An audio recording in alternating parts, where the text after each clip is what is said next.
Hello, everybody. My name is Ulfgarður, and welcome back to Yvardsaga. It's been a couple weeks. We had a stream yesterday to break up the break a little bit, mostly just because I had the time, and we did our return to some video game Let's Plays, and that was a lot of fun. I had a lot of fun. I'm not going to promise that those will become a regularly occurring thing again for a while still, but I am going to sneak them in where I can because we played the Mortuary Assistant, which I thought was just kind of a story one and done kind of thing, but I was very much wrong. It has some replayability, so we're going to go back to it. But tonight, we're here to play a different game. We're here to get back to D&D and get back to all our silliness, all our shenanigans, our friends,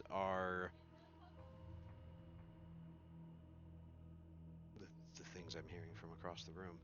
Uh, uh, things have been a little more chill. The party is enjoying some downtime before they start the next leg of their journey and moving on to a different part. It's still the same general part of the world, but a very different setting than where we've seen them anywhere so far. So I don't know if that'll happen tonight that they'll hit the road, or if that'll happen next time, or maybe they'll just say fuck it to everything and stay here and live, and we'll just do a village simulation. I don't know. It's what they want to do. I guess we'll find out. Um, but yeah, I figure we had warm up for a little bit longer than usual because there were some minor technical problems that were not mine this time, for once. Yet. Uh, I say that knowing I'm gonna have something else silly happen later for technical issues, but um, yeah, I figure let's go ahead and hop into it. We'll do a recap with everybody in chat and the voice call and all that together. So let's get to it. Make sure I have all my stuff functioning. Okay, we can hear me. We'll see if I can get Discord to work. Let's see what they're talking about now as we jump back in. Yeah. Feet. Yeah, I Yeah, can the see the nose feet is being what really rolled. says platypus to me. Yes. Uh, Hi. Platypus, I would platypus. I would say the profile of a platypus is what really says platypus to me, but I don't I don't know You if know, that's relevant to what I actually heard coming in here. I think the beak, the beaver tail, the eggs, and the venom spurs really say platypus to me. Oh What shit, about good point. the milk patches? Oh, I forget Milky about the milk sweats, patches. echidnas have those too. What about the UV glow? There you go. There it is. Rabbit bones glow pink under UV light. What? Oh yeah, I Pretty forget sure it's that. rabbit bones. I believe so. Or some other kind of lagomorph. Yeah, it's either that or yeah, I'm pretty sure it's rabbits. The more you know. The more you know. Oh no, it's squirrels. Oh, squirrels, damn. I was like, was it rabbits? I don't remember. It was not. It was squirrels. Squirrel bones When will glow. the lies end, Pez? Um, when I feel like you can handle the truth. You can't handle. Okay, well, on the note of not being able to handle things, despite being very tired, I say let's play some D&D and we'll see how much of your bullshit I put up with. Good luck. 5 minutes later, all right, fuck y'all. 5 minutes later, have a good night, everybody. But yeah, welcome back. It's been a little while. To recap, you guys have been hanging out in Darbiton. You met your client who was surprised and pleased with the things you did come back with, even though you were empty handed of the item you were expected to retrieve. Um, you have a couple things now to look forward to whenever you hit the road and get to Aerith. You still have an outstanding promise to 10th to find his father and deliver some pieces to manufacture his siblings. But also whether I believe the thought had been expressed to at least start with him, but if not him, find someone else in town who could modify the prosthetic hand that Cole salvaged out of the treasury down in the ruined temple. because you found out that your quote unquote, for lack of a better term, handler for the previous job, Yvardsaga, recently lost her arm. And Cole Handler just. minus a hand. Yeah. Well, that's why it's handler, not handler. Ah. Yeah, that's the best I got. Fuck it, I'm rolling with it. Uh, but it would need some modifications before she can use it.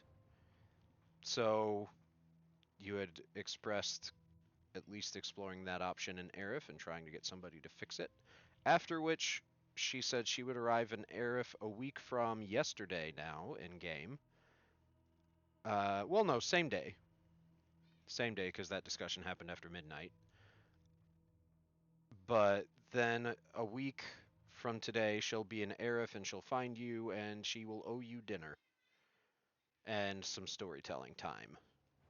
So you landed your date with your celebrity crush. Yeah. Yeah, so good job on that. Um, let's see, you guys got to play a prank on Ron, which was fun. Which, admittedly, technically, yes, he did start it, but you guys escalated far beyond what he did. But it was all received in good fun once he understood what was happening. And you guys talked to him about a couple other things, kind of closing up shop. Cole had offered to have him potentially continue adventuring with you. Yeah, Uh, he broke up with us. he Yes. he did kind of break up with you. To be fair, It's not it. he has It's put a lot of money and work into establishing a life here. it's not us. It's him. Yeah, uh, He's not ready for that kind of commitment. pretty much. But he did offer to escort you to Arif or wherever you decide to head next if your plans change, within reason. Uh, More or less within a week of Darbiton, he'll still hit the road and make sure you guys get to where you're going safely. Um, but then also discussed was his secrecy about the room of deactivated teleportation portals that you found Hmm. down in the temple, because you guys very understandably think that is knowledge that is best kept hush hush for now. But Ron is very serious about his job here and making sure that the historians and archaeologists in the office supporting this whole ruins expedition part of town, making sure they understand what's underneath them. So, in order to essentially buy his silence, he said he'll hold his tongue for now, but you owe him a case of really expensive wine.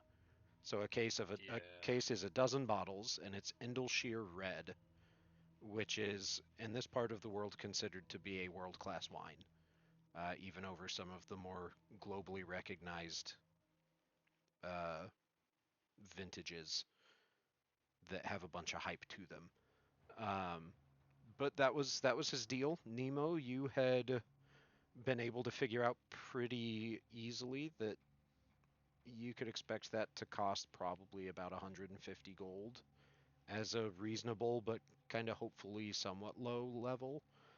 So you'll have it won't be hard to find in an urban center. Most likely, you will just have to convince somebody who has enough of it to sell it to you.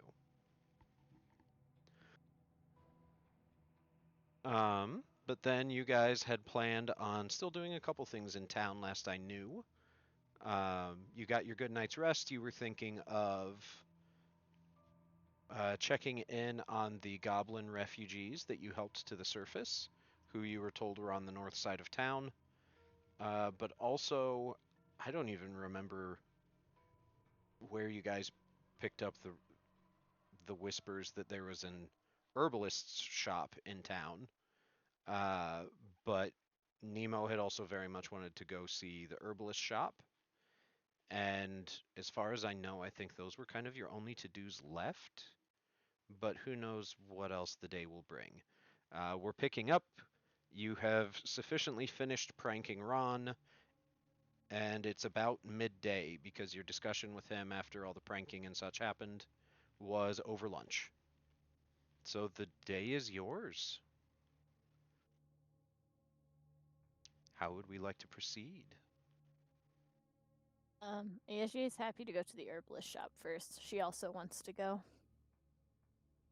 Okay. Yeah. Shopping. Shopping! Okay. Conveniently enough, when asking around to try and figure out where to go to find this shop, it's actually directly on the way to where the goblin camp is being set up. Heck That yeah. is a slightly more constructed part of town, is kind of a general, uh, a not general, generous term, because this is not really enough of anything to be considered a proper town at this point, but it's trying. They're getting there. Um, but in that part of the building and establishment of Darbiton proper, there's a few more complete or mostly constructed buildings over that way. And so walking up to the north side of town, you guys find a couple buildings. Um, Wow, no way. yeah. So on your left is the big building that was described to you as being uh, the plant shop. On the right, there is just a small, probably single room, like log cabin that looks older than most things you see in town. Like the logs look like they have more wear and tear weathering on them than the stuff that was built in the last couple months. But there's a little garden out back, which it's starting to get a little later in the year for a lot of gardening stuff. So this is the first set of cultivated plants and agriculture of any scale that you've seen so far that is actually producing anything. Um, there's just a small little, like 10 by 10 building up ahead of you at the intersection. But then way across the way, the ground drops down a little bit, but you'd be able to see and hear the signs of people moving and existing over there. Presumably your goblin friends. So it's all in one convenient shot. All in one convenient map. You absolutely right. Was that the plan originally? I don't know, but it became the plan when I was tired and making this. So it's Clearly. canon. I have that power. But yeah, you guys find yourselves free and about town. A few people give you nods as you're moving through the street, essentially just people who would have recognized you from the Blubbering Whale because you haven't really gone anywhere else in town or interacted with anybody. Um, but yeah, the building to your left, the bigger building that was described as being the herbalist shop, does have a sign out front. It is not a very professional sign. It's like a slab of a bad cut from the sawmill that's not construction grade planking, but it's still just one big plank. Uh, and scratched into it somewhat crudely and then like applied charcoal to the insides of the grooves that were crudely carved is the name you were told of the shop, which is the Amber Garden. And that is just right next to this door right here. Heck yeah. Can I get through the door? In This theory, door, right? yes. You Th- may certainly try. I can't get through that door. Fuck. At least not with arrow keys. Oh, I clicked on it and I can open that Yes. door. Yep. I've never had to open my own doors before in D&D, okay? So, as you guys open the door and step inside, it's a small little room. There's still a bunch of barrels and crates in the corners. There is a closed door on the opposite side of the room. There's a shelf that doesn't really have much on it right now, except for like burlap sacks of something. But just inside, there is a table with an unexpectedly young human male sitting behind it who stands up. He has very, very dark hair that's cut pretty short and is just like a wild head of long enough to cause problems, but too short to do any containing of to his hair. But yeah, he looks like he's in the middle of his teenage years. And you can tell from his accent when he speaks and the like dark, warm, like a dark bronze tones of his skin that he is most likely not from this part of the world. Much like many of the other people in Darbiton, it's just a matter of, if you care, trying to figure out where. But as you step inside, he looks up from whatever he was doing, which he doesn't have anything on the table in front of him, but he looks like he was heavily involved in something, if only in his head. But he stands up and smiles, and he stands up to a whopping 5'5".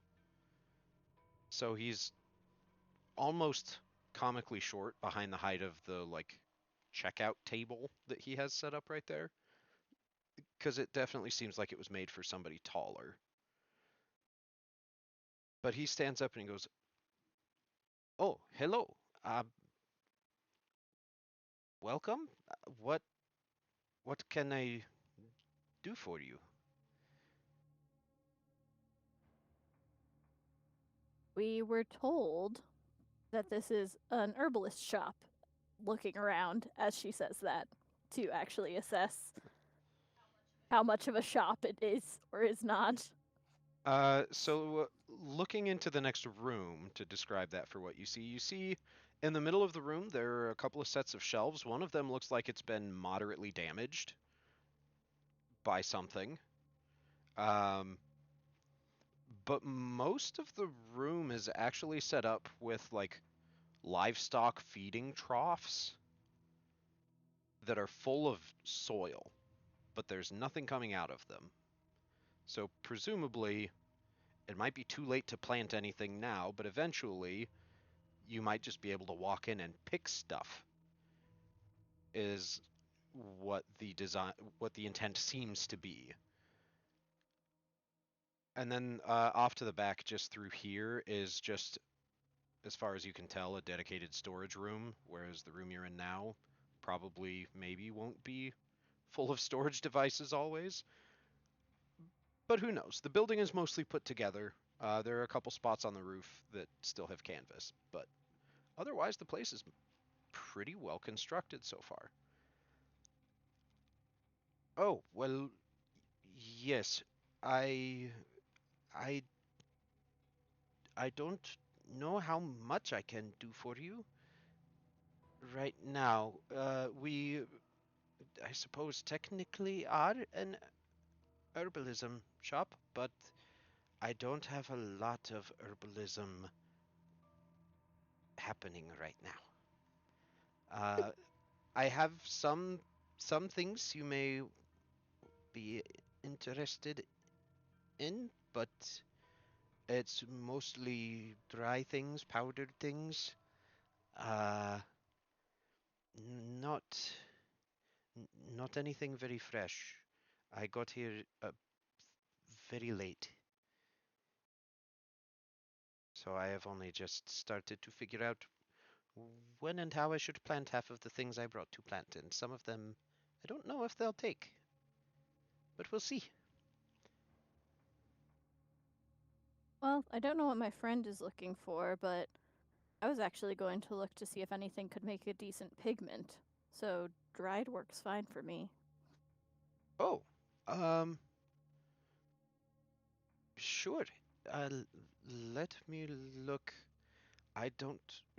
Well, I lost some inventory in transit up north. So let me see what actually made it. And he goes and pulls out a ledger from the shelf and flips through.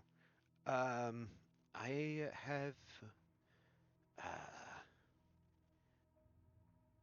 uh, well, I have some crushed acorns of a white helly oak, which makes for a very nice pale, uh, almost like a raw linen color, but a little bit a little bit more unnaturally white. Um, if used as a pigment, but I have also heard it could maybe be used to enhance some protection spells, but I don't know magic all that well. I am just an herbalist and not an artificer. I have yellowweed. Yellowweed. It's dried but not crushed. But if you soak it and then mash it up and spread it out flat and let it dry, and then crumble that up that way, uh, it makes a very interesting like yellow color that's kind of iridescent, it's shiny. You know. He looks uncertain as to whether the word iridescent is recognized in this place. He Numa does not nods, have gives him a thumbs up. high faith, high hopes. The rural fringe, to to be fair, those of you who have spent some time in the really small communities around here, there's about a 60-40 chance that that word would not be understood. Not a lot of iridescent things happening in this part of the world. Um, I have ooh. Um, just any kind. Are you looking for a color in particular? No. Okay then. I have. This is one of my favorite things that I managed to get up here. It is red wheat rock nightshade. It only grows where I come from, so it's gonna be hard to get more, but I'm gonna try it. And it can make a very almost sort of naturally marbled effect, depending on what you apply it to. Like for what are you pigmenting? Clothing, Eggs. eggs. Eggs. All types of eggs. Um, Not frog eggs. Shelled eggs. like soaking them in pigment. Generally, but I've also been known to brush the pigments on. Okay, this will work better with a brush as a paint, I think. Uh, but it when you paint it, it's a very dark purple, like not holder purple, much almost black. But when you move it in the light, you can really make it have a little more color to it. But also you will see little pieces of red. I think it's something about the seed pods. If you crush them up as part of the flower, like mix seed pods in with flower blossoms, which is how I sell it, and then you crush it up and you mix your paint mix, you'll get freckling. Freckling like a Tempest Aasimar, which he says like that's a common phrase or like it's something funny. It would make about as much sense to you guys as you guys in That's the character word iridescence of as this it town. does IRL. Yeah, pretty much. I smile pleasantly regardless. whether I know the reference or not. I know You what do the freckling polite is. smile. Yep, and like just the blink blink smile. Yeah. He was nodding like, yeah, yeah. um, I would say though, if you are using that at all, whenever handling it, I would advise, seeing that you have some hair or fur on your hands, you may want to use gloves because it is a nightshade. It is very toxic if mishandled. It could easily make its way into a food or water source and cause problems for whoever finds it next. Like kill you toxic, or like make you hallucinate, or just like a bad couple days.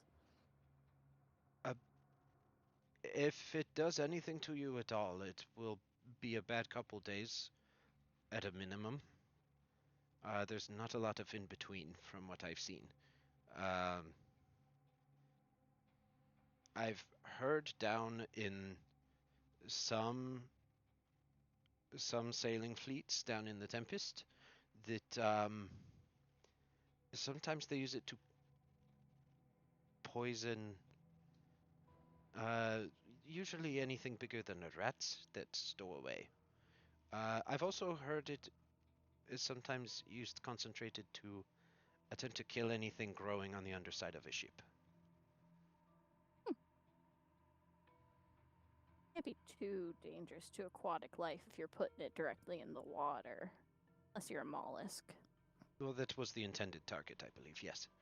But Ooh. for non-aquatic life, it is possible to die. Give me a flail snail. I have something to test. um, I would be very interested in the nightshade.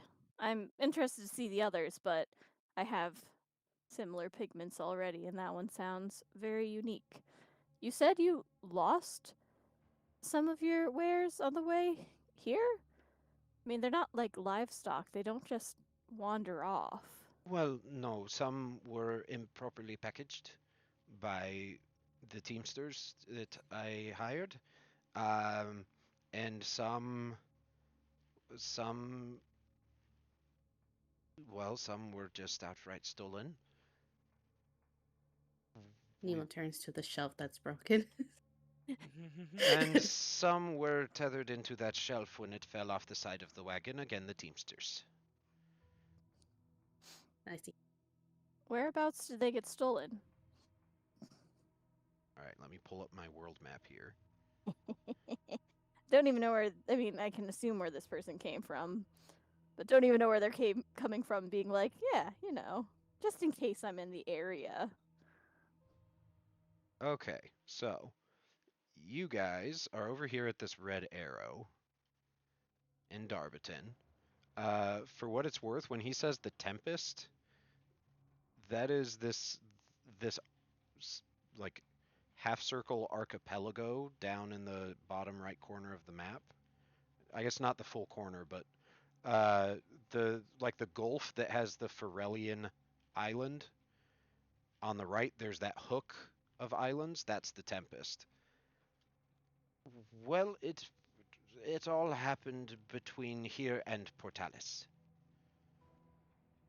Portalis being a major port city, you except probably a Yejier. I doubt you have any context to have heard that before, but Nemo and Cole, that's a pretty big trade city. You would know at least the name and vague location, but it's located right there. Some of it happened near Sapstone. Some of it was in Beritold. Uh, really, after we crossed into the fringe, it got less dicey. I really hope you didn't pay your security and your teamsters too well. I feel like after the first 2 times something gets stolen, it starts becoming an issue. Well, Well, yes, it does, but unfortunately, even though I pay them, I am also only 16. And they feel like they don't need to listen to me if they have enough money in their pocket already. That's fair. So why So, take the job? because they get to travel and boss around a 16-year-old. I'm sure that sounds easy to a lot of them. Probably a lot easier to them than working with some of my people. We're a little harder to push around. Yeah. He, Nemo tries to gently push a yes, she is. Like, yeah. She has a wide stance, my guy. Ain't nobody gonna knock her over. She's also how tall? Like, what, 7 feet, something like that? Yeah. Obscenely tall. yeah, Yeah. he does the whole like looks down at the floor at Ayejie's boots and then like literally sizes her up and then looks back down again and he goes, I can see that. Yes, I believe you. I believe you. Um, but yes, if any of you are from here anywhere around, I would be open to suggestions of plants you know that grow well. If you are in here talking plants with me, I assume you must know something of some.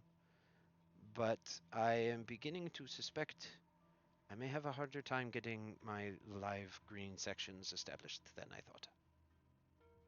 If you have anywhere a little dark and damp, you could probably work with the people who go down into the caves. The SJ will pull out a bottle with. There was a really pretty mushroom she got that was like pink and maybe had a little bit of a glow to it. Yes. There's the bright pop mushroom. I think it was a fungus from the Death God Temple, though. I don't have the name on this sheet. My tentative working name for it, if it is the one, you said it was like pink. Yeah, Yes. In my notes, I have it named as a void cap. yeah. She'll show off a couple of those, though. Like the void cap, the bright pop. Whoa. She'll also pull out a chunk of the snail shell. This one they might charge you a lot for if anyone else comes up with some.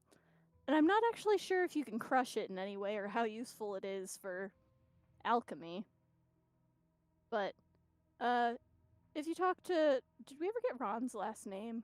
Or is he just Ron? I think we got his He's last just name. Ron. No, at one point you got his last name. Oh, Whether I His wrote it name down is or not. I'm pulling Ronathan it up. Jonathan. No. well, we see it in his every time he rolls. Yes.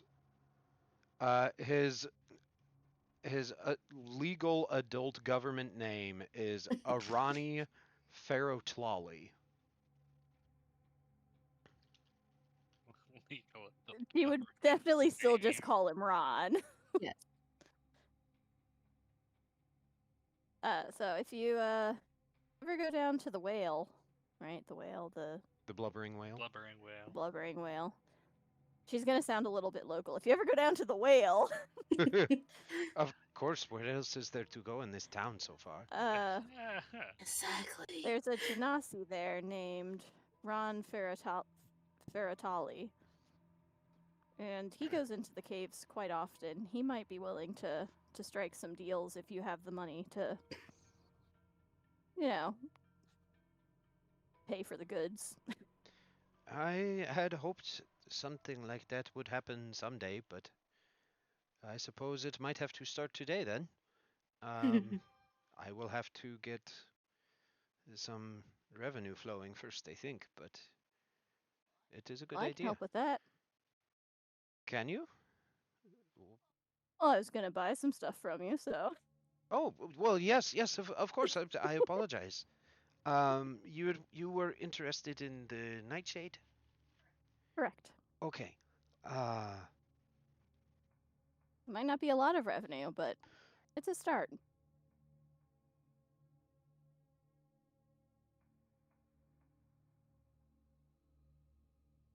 Sorry, had to clear my throat. Um, yes. Well, how much of that would you like? I have 2 pounds total, and it is a particulate. It is already crushed and mixed blossom and seed pod. I think I said. Um, How about enough to fill rummages through the sack yet again?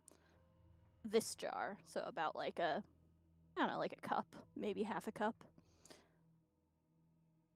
I don't know how dense this material is. I was supposed to say that's a lot. yeah.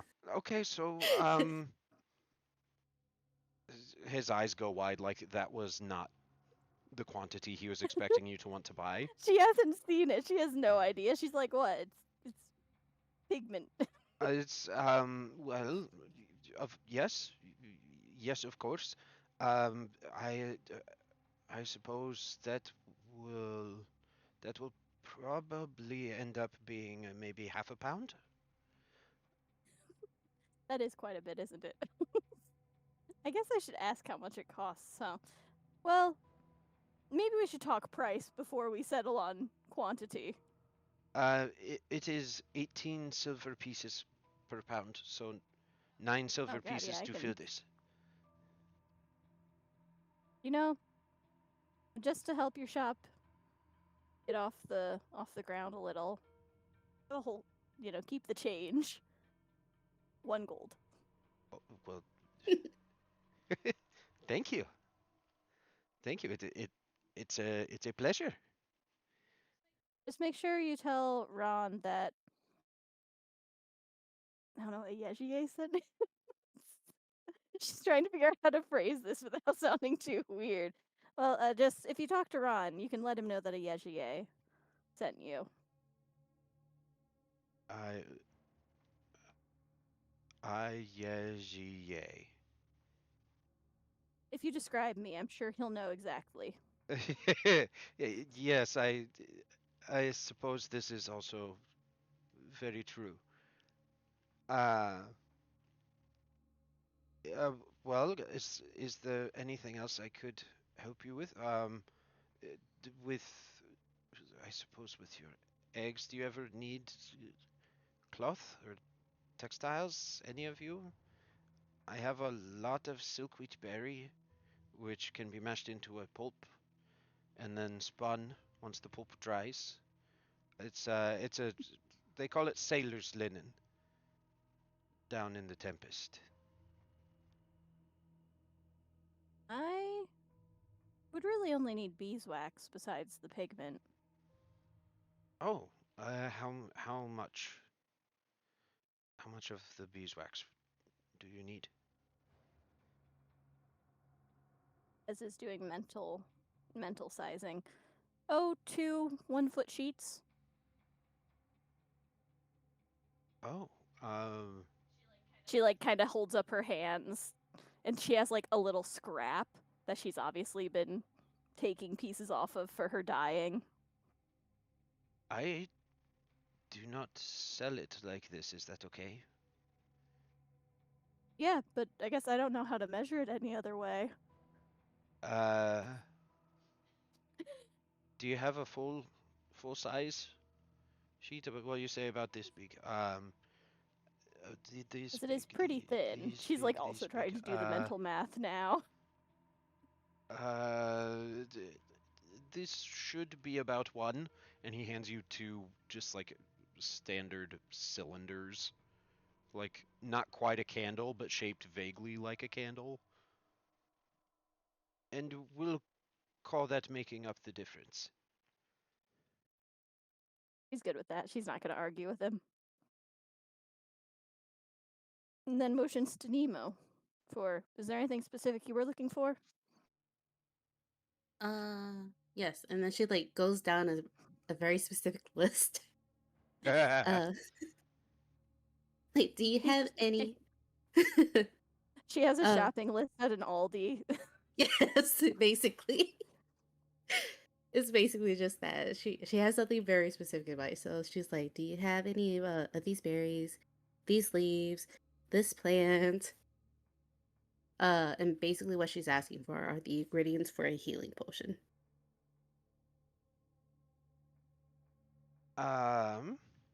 I have. I think I have most of that. Uh, it may not be exactly what you are used to, but it should still be able to create a basic healing tonic. Ooh. Uh, have you ever dealt with stick mush? No, no. Doesn't sound familiar. I love the little snicker beforehand. Yeah. it it is it it is per, perhaps the most unexpected ingredient I know that has healing properties. Uh, it's a swamp plant, and it looks like kind of a willow twig, but you pulpify it. You just break it, and it turns into these very long, very tough fibers, and you soak them in something acidic, like a vinegar or something, and you just let them soak for a bit. And I've done all this. You don't buy it raw this way, but when it's done, it is just like a soppy, wet mush. But it is proven when applied with some other things to sort of activate the healing properties of other ingredients. So that's one of the more affordable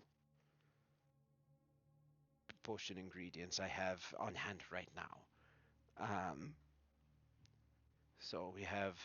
All right, let me make a list. We have your stick mush. How many potions do you intend to make, or how? I guess how much do you want? What is your metric, miss? uh,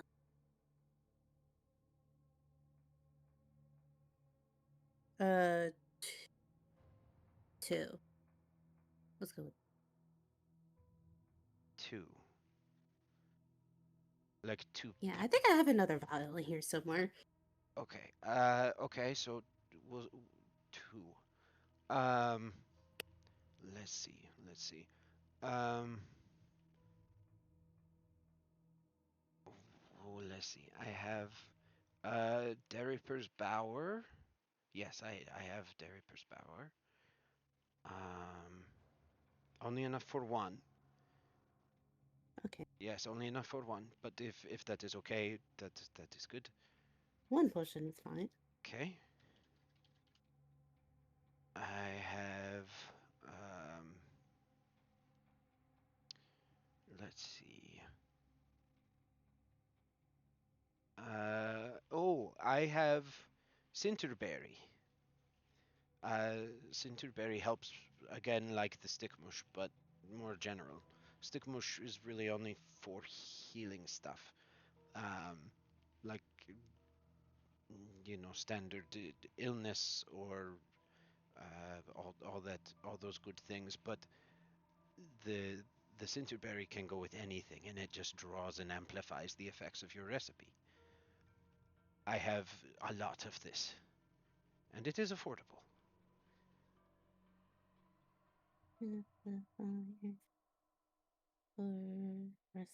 The MSG.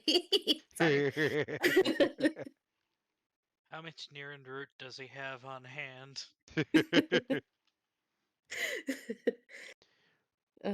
For beef. I'm trying to like write down what these things are. I am also writing them down for you. And then I suppose um do you want do you want like just like a healing potion, or do you want any kind of like antidote potion? Because if you consider antidote, I have something that I don't think anyone up here has ever heard of, but it's very common back in the Tempest, called Sweet Wellebore. I And don't think she would have ever. yeah, probably not. But it depending on how you handle it, it can be either the poison or the antidote. Ooh. Oh, it's like a hellebore. Yes, yes, like a hellebore. Nice. Would Nemo know how to make an antidote generally?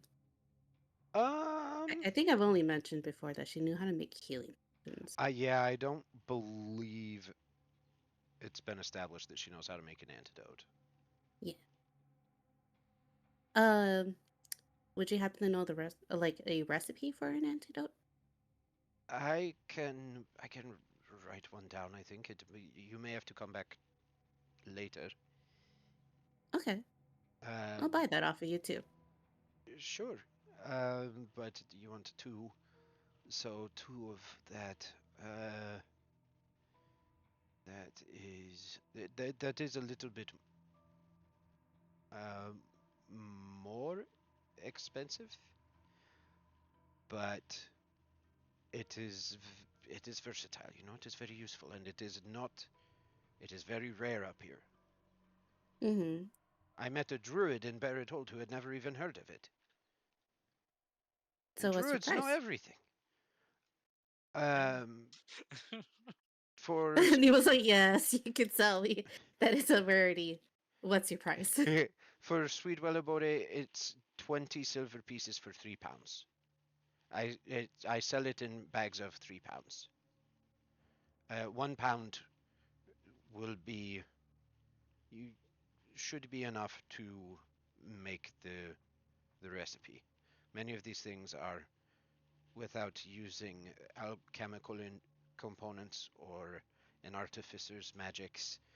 It takes a lot to draw these effects out of just the plants themselves to such a concentrated dose to mimic an arcane healing potion or a sanctified cleric's antidote. So they have to Okay. be sold in these larger quantities. And also, that's just how I was able to transport them. My man's got a distillation column over in the Yeah. corner. He's got different solvents and eluents he's using. Fucking set up. If I knew chemistry and distillation, he probably would. But I can't RP that accurately, so I don't try. Just got a moonshine still behind the building. Yeah. That's a distillation column. It is. It's just a Exactly. little less fancy usually. Yeah. He makes the antidote with this his Well, moonshine. that's either the poison or the antidote, depends on how much. Yeah. The poison's in the dose, hands you some moonshine. Yep. Okay. Alrighty. So that's. Sorry, I'm trying to calculate your bill here for everything that's been mentioned so far, if you had wanted to buy some of all of it or if you'd wanted to skip any. But essentially, those three ingredients plus the fancy hellebore. Uh, well, the hellebore on its own, it sounds like, is enough to at least get a basic antidote going. But the other three should be sufficient to be able to make a, a mundane version of a magic healing potion. So that was stick mush. You said you want two. Enough for two. That was.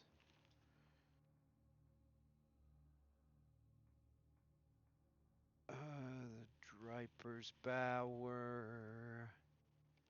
If I can find anything in the list I made. Or Dariper's Bower. He said he only had enough for one. And then the Cinterberry was somewhere.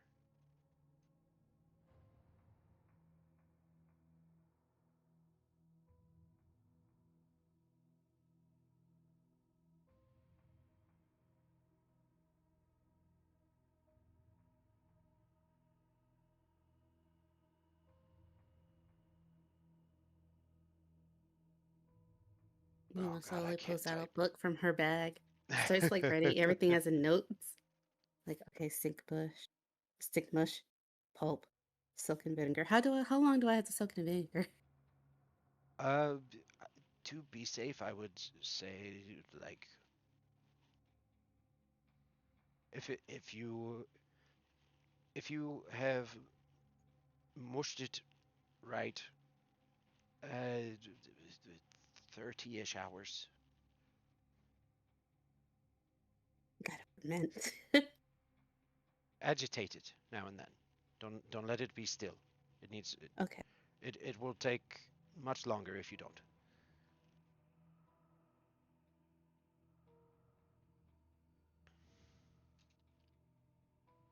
3 pounds. Okay. Haha. Now I will do actual maths. Very quick. In their travels, they'll randomly see Nemo just like take a couple steps. Oh wait, shake, shake, shake, shake. I think that's good. Altogether, for for the 2 pounds of stick mush, 1 pound of Darriper's boar, 2 pounds Cinterberry, 3 pounds sweet wellebore. It is 99 silver pieces. Or if you want to do, I suppose for the antidote recipe, once I find the version of it for the sweet wellebore and write it down, let's just call it 100 even. I can also accept the 10 gold pieces if that is easier. Yeah, she produces 10 gold pieces. Excellent. And he lumps down uh the yeah, they're pretty much all, well, no. The stick mush is, and I'm mentioning this for inventory management purposes because I trust you to keep tabs on this amount of stuff, but it may become relevant someday. Mm. The stick mush is I had it. Oh, nope, I got that amount wrong. So the stick mush, you get 2 bags of stick mush. Each bag is 2 pounds. So you have 4 pounds of that. You have 1 1 pound bag of Derriper's Bower. Cinterberry is, I believe it's a single 2 pound bag. Wait, am I crazy? I am absolutely crazy. I may have done something wrong. Oh, no, it's the Cinterberry he only has one of. He hands you a bag that's only half full. So it's probably a 2 pound bag, or a 4 pound bag normally, but you get it. It's only 2 pounds of Cinterberry. And the Sweet Welle Bore is in a single 3 pound bag.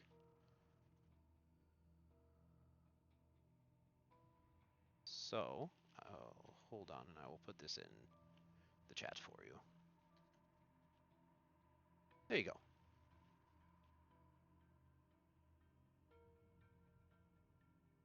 Ooh, nice. Okay.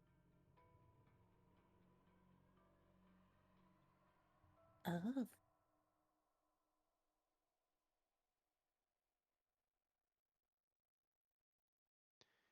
Um, okay. but can can I ask what what's your story?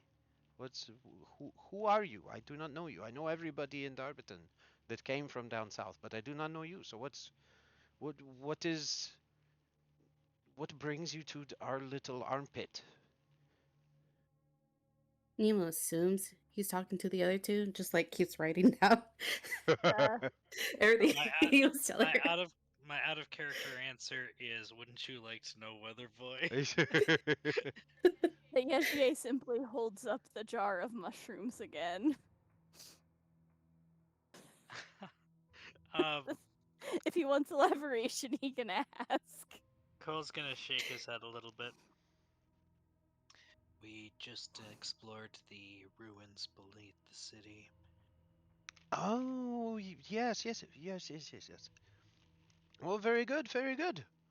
What was the most unexpected thing you saw? A loaded question. Myconids. We do have them. I heard stories. I was hoping. They were really far down, but yeah, we interacted with some and passed by evidence of others. Is one way to put it. Fair enough. Oh. Well then, yes. I am sure you have found some very interesting things. Some, I almost found my dad down there. Scribble. yes, yes, I have heard that before. um, Ulf, would Cole know a couple helpful plants that would thrive that he could grow around here? He can recommend. Make a nature check. Well, I'm saying with his experience working, or with the yeah. Oh. Oh, that's a fair point. One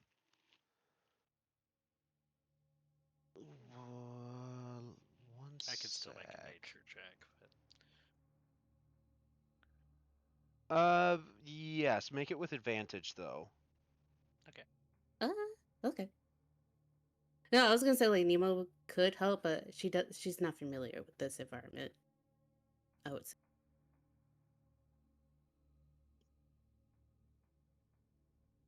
Good luck. Yeah. Yeah, you would know a few things. Particularly you would know a few um The ingredients she was looking for. um you would know a few more like woodland plant species, not so much something that would be super suitable to the fields here. Yeah, yeah. Um, That was my thing. That's why I was like, I could help him. No, I can't. Never mind. You're on your own. Bye. GG. um, but yeah, Cole, a couple types of mushrooms or like ground cover plants that are used for like basic herbalism functions in some of the more rural parts of at least Barrett Hold, if not elsewhere, you would have a decent recollection and knowledge of some of those that he may not know. Um, Yay! I help. yeah. So making a couple suggestions to him, really, he seems to get excited and like starts to scribble notes in the margins of his ledger pages of a couple things, mostly just like the names to look into. Mhm. Uh, particularly, he gets excited when you mention Motholo weed, which is used in the forests of Barrett Hold to repel insects. Because some of those woodlands in Barrett Hold get really bad aggressive insects. Skeeters the size of bald eagles. Pretty much, yeah. And I mean, these prairies in the fringe, they can get pretty lousy with a lot of different biting things in the air that you can't see. So he gets Just writing real this excited down. about that. While he's doing that, I'm gonna reach into my stuff and pull out my lockbox, remove the lock, and pull out one of my uh, hand-rolled cigarillos, and I'm gonna hold it out and I'll say, Also, would you happen to have uh, some herb for smoking, something along these lines? I'm gonna offer it to him to smell. Oh, hmm. He's having flashbacks.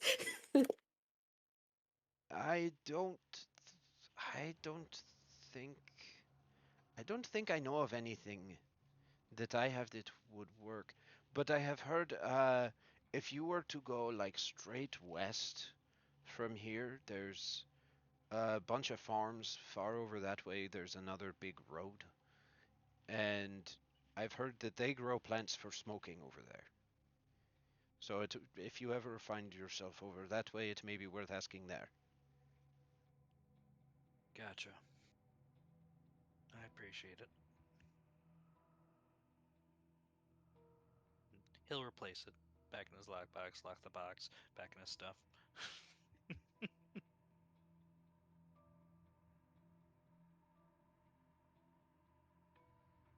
Oh, and that silk you were talking about? The sailor's linen? Oh, yes, yes. Um, I'm no weaver, but would Nemo know like how good of quality that would be? Um, Like, I would she know the properties suppose of it?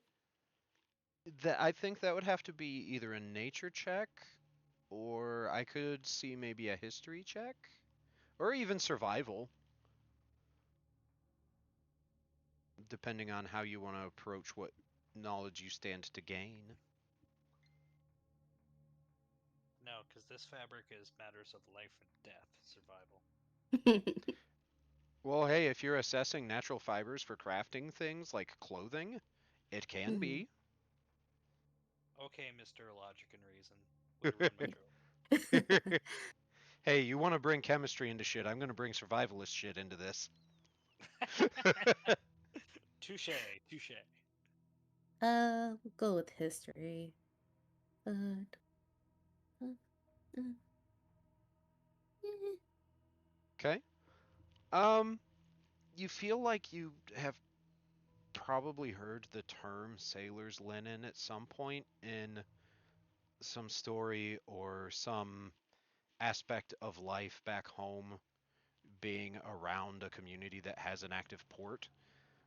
But it would have struck you more as like not a specific plant, but more like probably spoken as like a low quality or like good enough form of fabric, and not so much like what are the qualities of it and what is the specific plant it's made from. So, as far as you would be able to guess, it wouldn't be like a bad thing to try and make anything out of. It just probably wouldn't be the best for about anything, because you probably would have been able to recall more otherwise. Okay.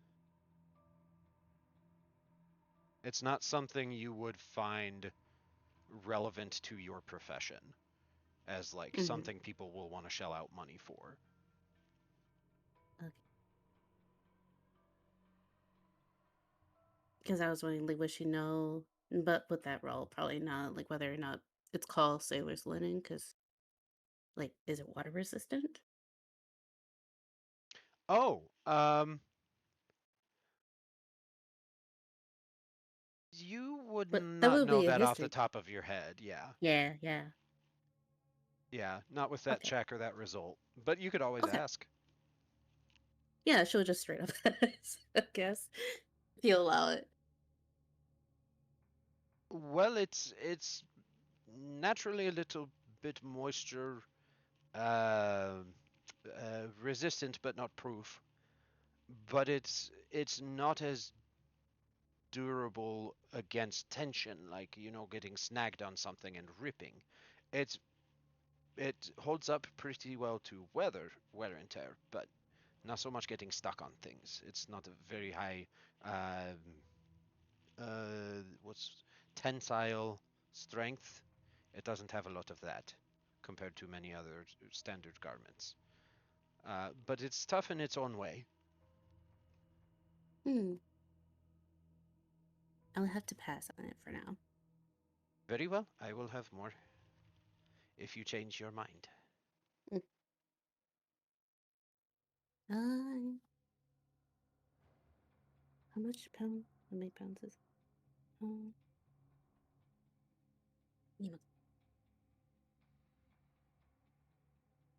she's not that weak.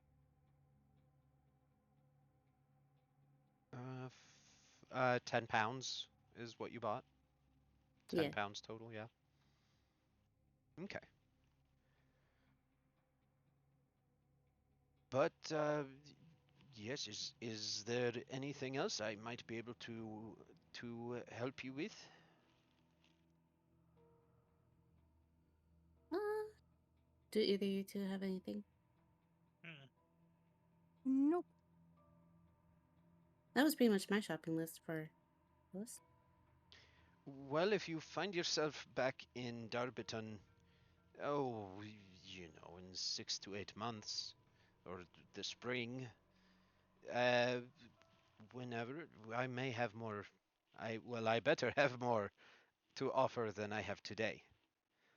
So, we'll all be a little bit older, a little bit wiser, but I will be better stocked. And you said the recipe will take you how many days? I just sometime come back in the morning if you can. I could probably do it faster, but I don't trust my own time management. So, let's say the morning to be safe. Got it. Do. Okay. She closes her book, put it in the bag. All right. Where else are you guys Goblins. going? Goblins. Let's go visit your Goblins. goblins. I wouldn't say no to a wellness break though, for I like 5-10 minutes. Yeah, that sounds fair to me. I was also probably gonna have us take a break before we progressed up the road. Okay. So let's go ahead and take a wellness break, maybe a slightly longer one than usual, but we'll reconvene once we're all good and well again. Okay. Okay, be back in a bit. Take care of yourselves. That's an order. Bye-bye. Okay.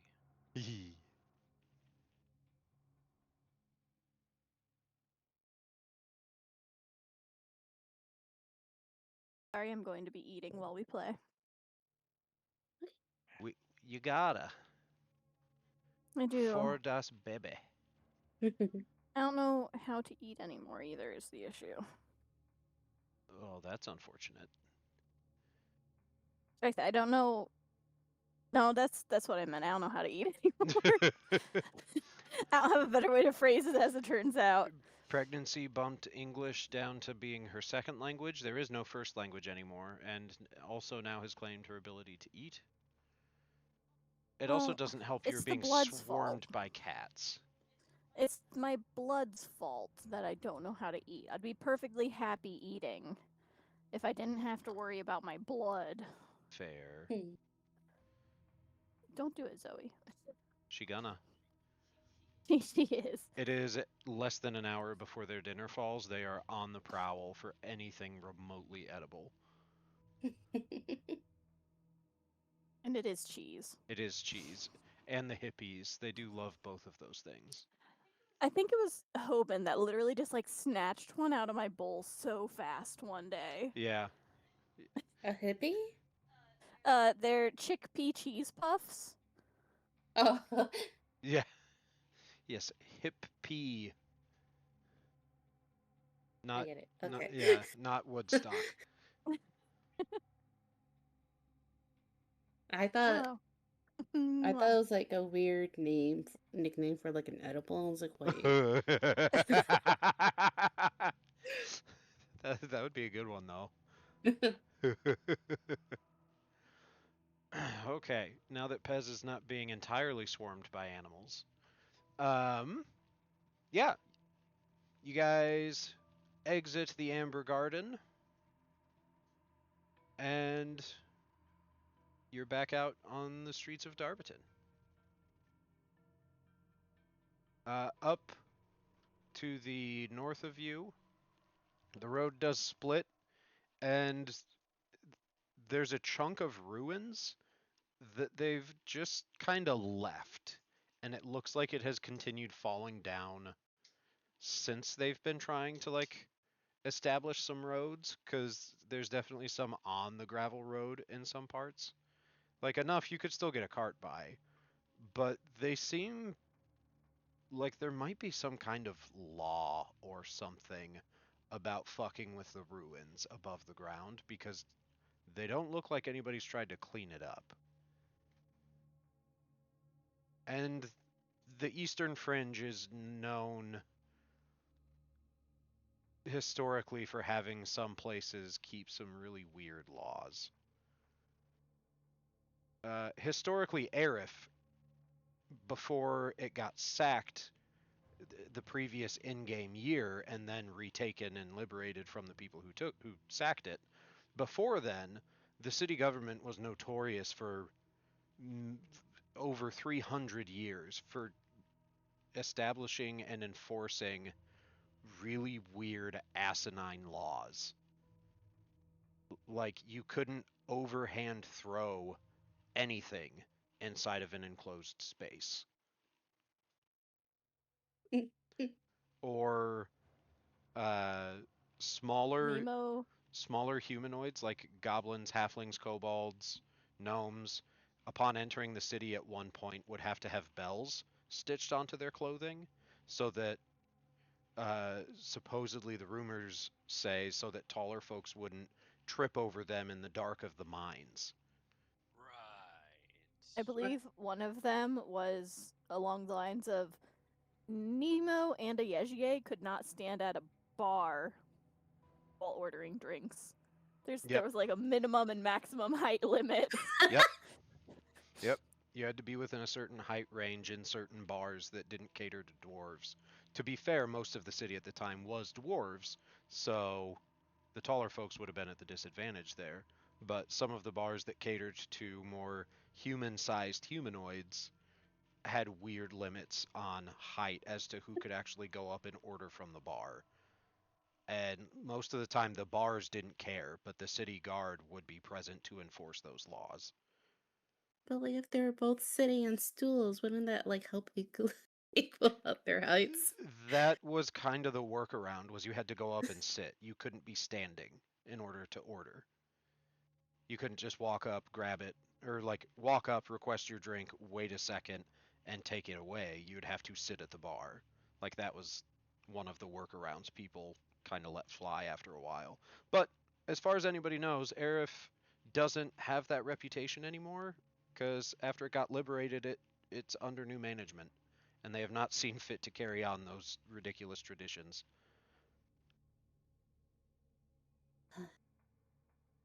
Reminds me that there's a state that has a law that any sex or sex in any other position other than missionary is illegal. I want to Sounds say, like Utah. if not Utah, it sounds to me like it might be like Alabama or Mississippi, deep south somewhere. Um, Technically, I think it's still true in Iowa. I believe it's illegal for a man with a mustache to kiss a woman in public. Oh, that's hilarious. What about a full beard? Does that count? I believe it specifically limited it to a mustache. I believe a full beard was fair game. That's so dumb. I love to It's know the story behind that, but okay. yeah. I assume it dates back to, like 1830 or something. I just watched Hoban and Zoe wrestle themselves off the edge of a table. Excellent. Zoe's So hiding I in the was bathrobe that's hanging off the back of that chair. okay. I didn't see where they went after they fell off the table, so Hoban was circling her and she just kept like wrapping herself in the robe so no part of her was visible. And then he just said, "Oh, okay," and walked away and she emerged. But yeah, you guys get up here.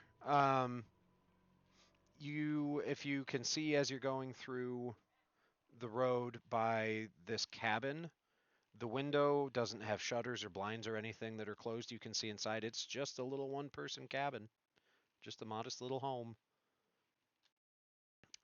But as you approach and you get to this sort of, I'm blanking on the word for it, but it like a cliff, but really small and not actually that dangerous. Uh, like it's a couple feet of a drop suddenly on the other side of the road into this like stream bed. Um, but you notice off to the left, there's a small pen just made out of woven sticks that has some form of like stork-sized domesticated axe beak bird. There's nobody tending to them. There's not a door on it. They're just kind of in the pen hanging out.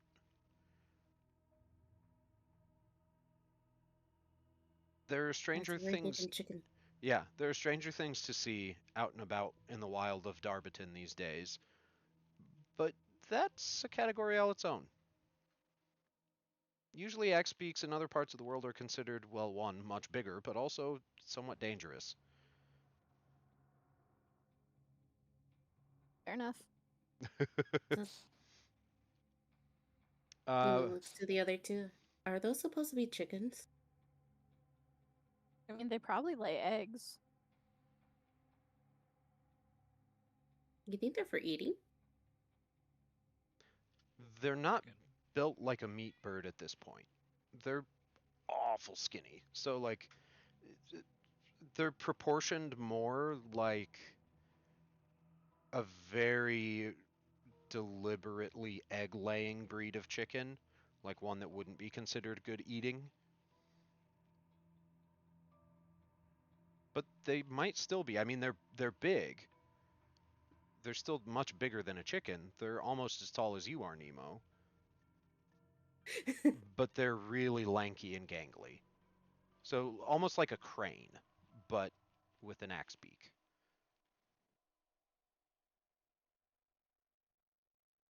Uh, I would like to stay clear of those, please.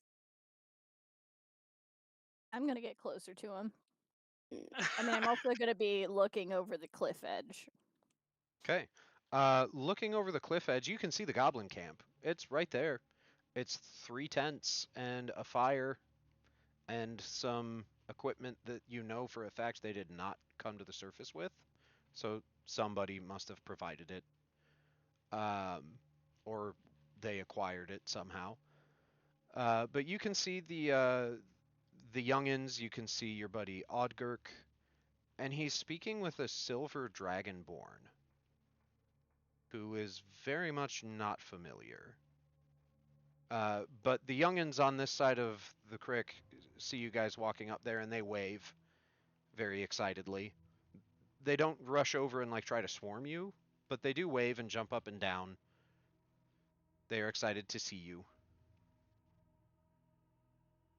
Right. All but one of them are on this side of the waterway. I know they're kind of hard to see or make much detail out of since the tokens are small, but I find that represents them fairly accurately. But yes, there is one on a chair over here chopping wood on top of a rock, but they need to stand on the chair in order to reach the top of the rock to use it as a chopping block. That was Mm. clearly the best and easiest option. Without zooming in, those kitties look like turtles. They actually have helmets and maces, Well, they look like turtles. which is fair. But yeah, so Yeji, you were gonna go check out the bird pen? First off, would I easily be able to just like yup down this little ledge? Uh, yeah, Being 7 foot, I feel like up and down little She- ledges is kind of my thing. Yeah, She just steps down. yeah. I'd say it's a good like at its tallest point, like 4 to 5 foot drop. Okay. But it's like if you're not a Yejiye sized, like if you were goblin sized, that would be very hard to like climb up. It's not much of a ramp. It is almost sheer. So I was gonna get close enough to the birds just to kind of see their reaction, see if there's anything interesting about them or their pen. And then I was gonna just yup down and say hi to everyone down there. There's nothing particularly remarkable about it. Um, their pen doesn't have any sort of food trough. It doesn't have any sort of water bucket. It's just an enclosed space with an opening. And there's no gate.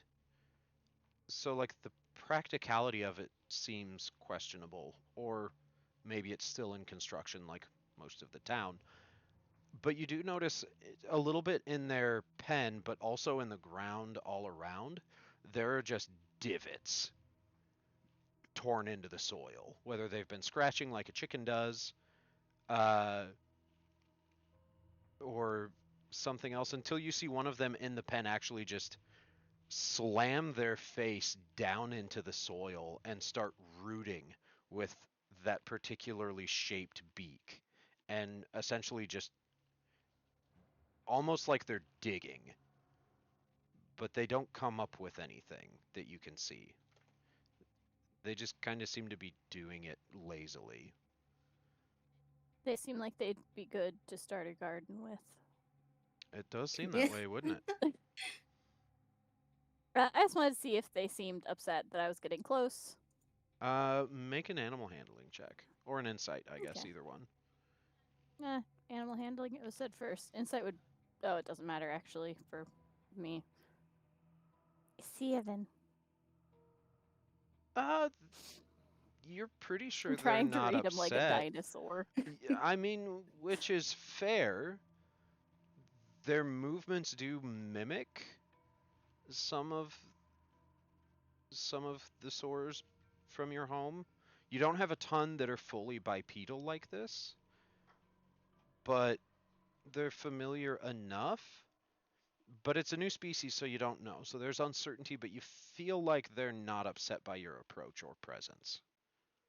Okay, I shall leave them be for now. They seem pretty content to just be vibing. Dude, same. Yup.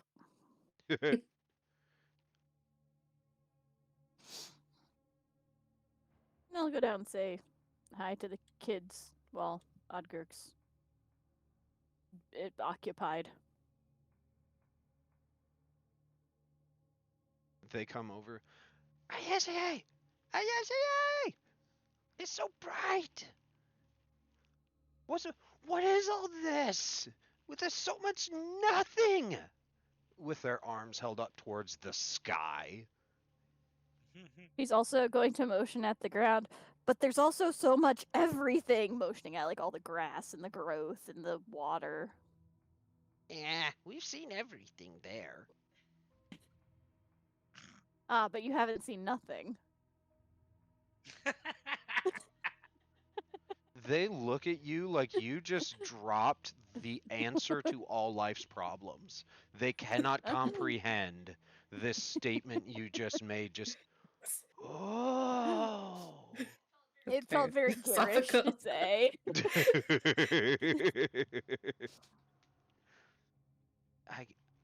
I guess not. Well, now you have. But if we've seen nothing, is it nothing if we saw it? She'll just nod sagely. She has no answer for this, but she's pretending she has some, like, sage knowledge. So she just nods slowly before going to see what these two are talking about. You have given these children a philosophical dilemma, the likes of which the Academy would find agonizing. They have a philosophy department at the most famous university in the world, and you've stumped them here and now. As you approach, the Silver Dragonborn man is dressed very nicely. Uh, Definitely fancier clothing than almost anybody in town, except I guess you guys haven't even really met the Earl, but you you would have heard enough at least to know that this is not the Earl. The Earl is a human man. Um, but it's hard to imagine anybody except maybe the Earl around here being dressed quite so finely. And as you hmm, as you approach, Odgurk gives you a nod, and you're able to hear that they're conversing in Goblin. And the Dragonborn steps back to make some room and addresses you, Ayejier, in Goblin with, I take it you are the one who brought them up. She nods. We at least escorted.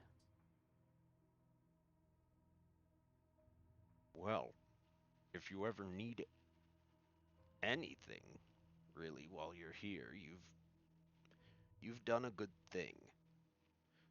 My name is Ilmesh Hekrin, and I would be happy to assist you if you have needs about the town. That's quite generous of you. It's not often that we get people who are generous for generosity's sake. I've been here longer than anybody else, including the Earl, and, well, the strangers that come through are hardly very benevolent as a rule. Yejier glances over his shoulder at Cole. Cole, busy, staring at the axe beaks, just like cooing at him, just hey birdie, birdie, birdie, birdie, birdie. I can see how the lure of the ruins and their treasures could bring the wrong sort around town. Has she taken her eyes off Cole yet? Yeah. Yeah, no, she gave it a glance. It's okay, it's in Goblin. Yeah, Yeah, he that's doesn't fair. know. He doesn't know.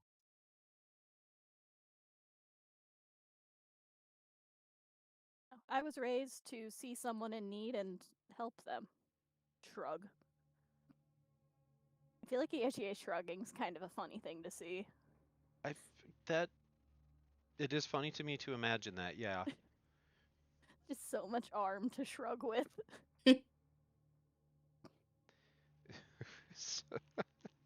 I imagine her not really raising her arms. It's just her shoulders rising and falling, but her arms are so long it looks like the motion transfers like all the way up and down her body somehow, but it doesn't. Her arms are just conveying the motion through most of her height.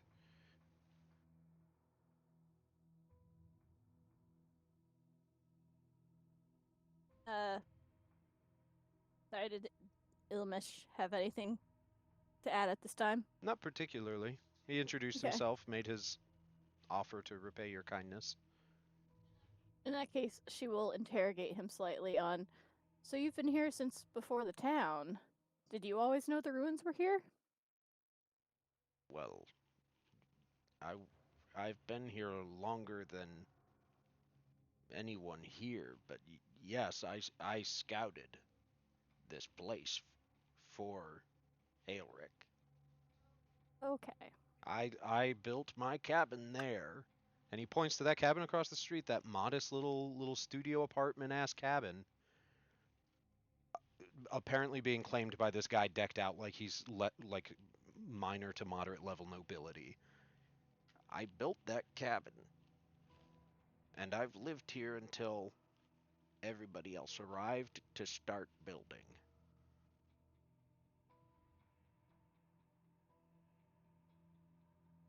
Yeah, just a nod. She doesn't have much else. She's just being nosy. Fair enough.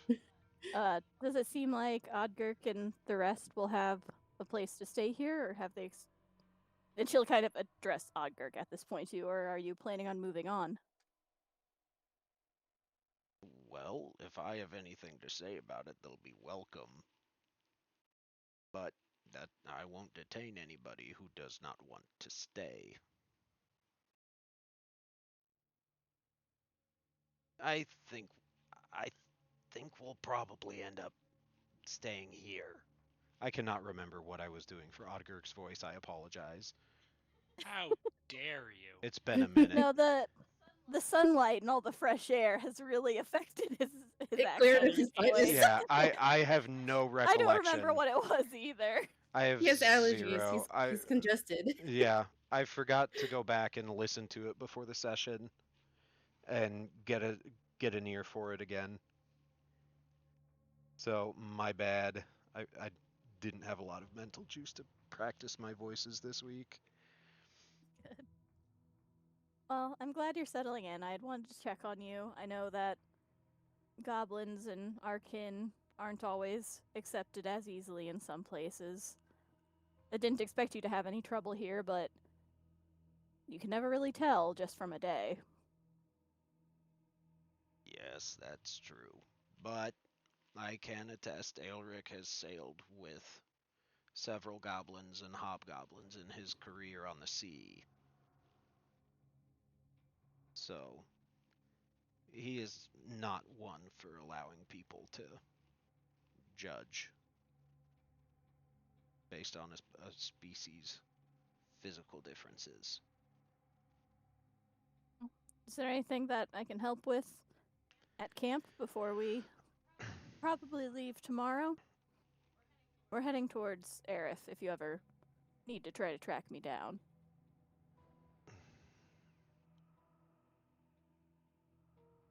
That's addressed at both of them.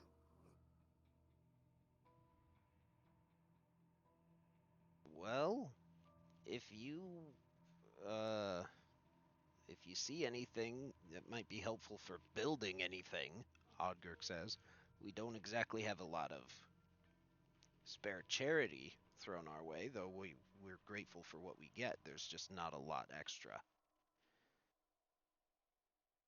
Yeah, I noticed that. It seems like even those who have been established here for a while haven't quite gotten everything they need. Thinking back to Ron's barely finished cabin. Not even barely finished, barely started, it feels like. But in that way we fit in. That's true. If I see anything, I'll make sure to send it this way. And then that's all she really wanted to talk about. If She'll hang out with the kids some more.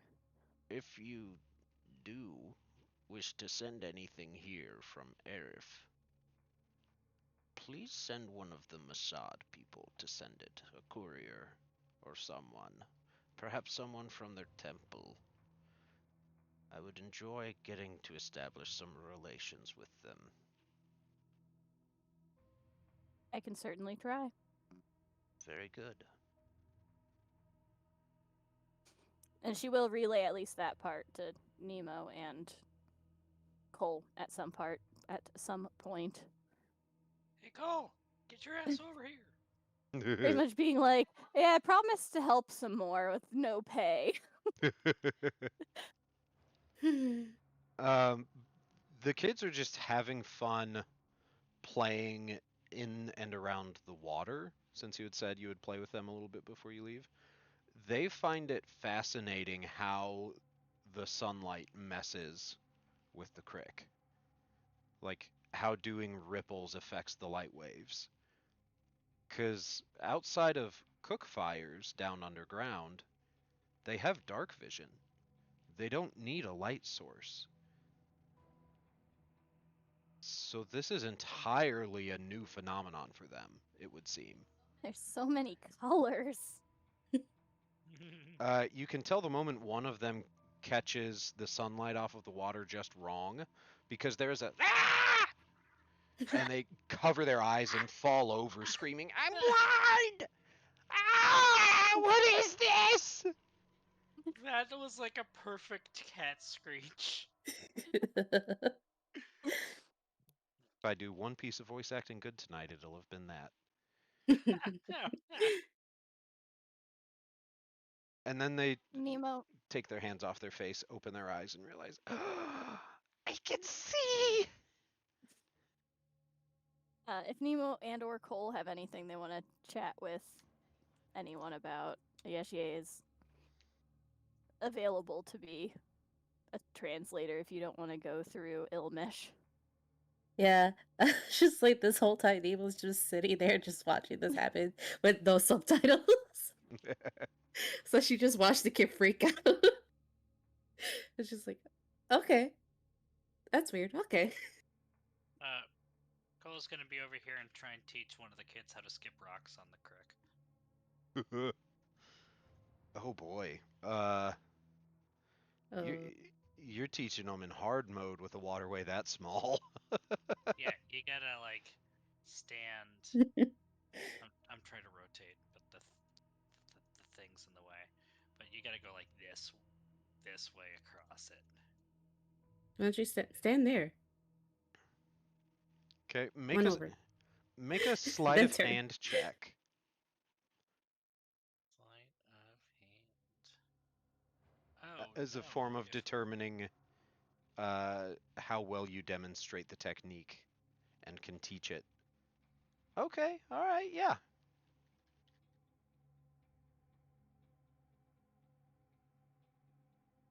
All but one of them eventually pick it up. They at least get 2 good skips, and that is the coolest thing. And Noise. then they throw rocks at each other. Shh. There comes.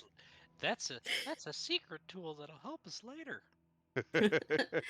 uh, yeah, after a while, if nothing else, after you turn and leave, or like the next time you are in town and come by, you'll see the kids have made a game out of trying to skip rocks to hit each other in the ankles. Yep.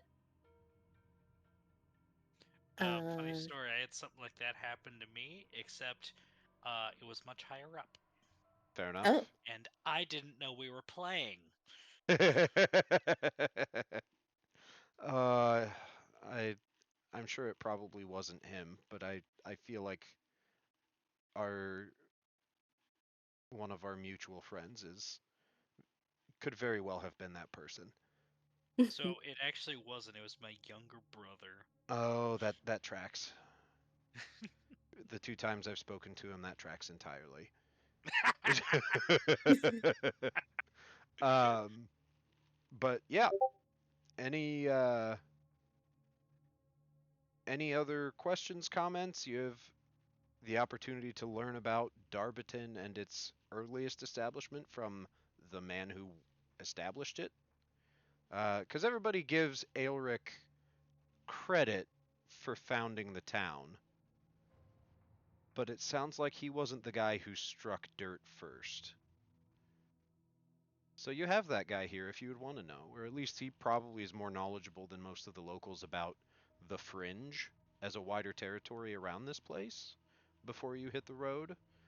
But if you want to let them get back to it, they're basically just discussing what the goblin camp needs and like what some of their concerns are for trying to make a life here.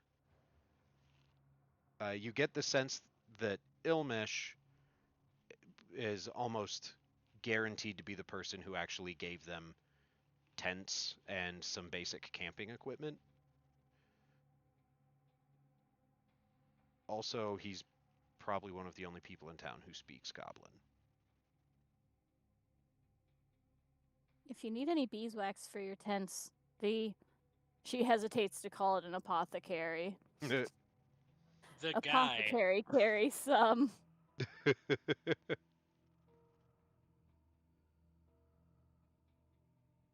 They nod. It's good to know. She pauses and then looks at the kids. Do you know what rain is? No. They don't. Well, you'll have fun. She just pats one on the head. Was she kidding or was she being honest? I don't know. She acted like it wasn't gonna be fun. Oh, I got it. I got something. Nemo will come over here, grab the skillet, and take it to the There's nothing there. Uh, if like there's not any food in it. No, there's no food in it. Nobody's cooking right now. Cool, cool. She's gonna do a couple of trottle runs to see like which direction she needs to have the kids stand and look. Um, so and then she'll like scoop some water up in the skillet and like toss it in the air to see if she could form a rainbow. Oh, nice. Okay, yeah. Let's have that be a performance check. You got this. Trying to put on a little bit of a light show. Yeah, because that's cute as shit. You can do this, Nemo. 50? Yeah. It's a persuasion, not a Persuade. performance. Oh. It's the different P, but Is it the same bonus? no. Womp womp. None of Okay, us are yeah. charismatic. Unfortunately, Suck. How's a 12? Oh. you intrigue them with the attempt, Okay. and one of them tugs on Ayejie's finger because that's as high as they can reach. What's she doing? Quick question. Can I make a rainbow with prestidigitation? Yeah, it's a harmless sensory effect. Yeah. She's trying to do this without magic. And she rubs the not quite tattoos on her fingers to presto a little rainbow into, if Nemo is still attempting to throw the water into the water that she is throwing. Wow! It's something that only happens when you have water and sunlight, or water in very particular lighting. Oh, that's cool. Nemo sees this, scoops some water, and like throws it at Yeshi. Yeah, Ayejie was just gonna watch her struggle with this even after she figured out what Nemo was doing. Nemo. Yes.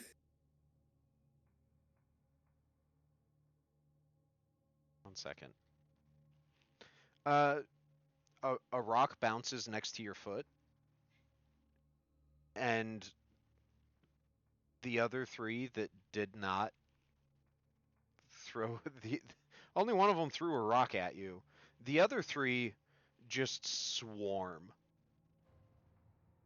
in a series of indecipherable words and sounds that just sound like chittering hisses almost, as these kiddos all run over at you and are just shouting something. They're smiling as they shout it, but they're all suddenly trying to throw water on you. The one that has been chopping wood hops down and runs over and no. like kicks water at you. Nemo runs for this rock. It's a splash fight.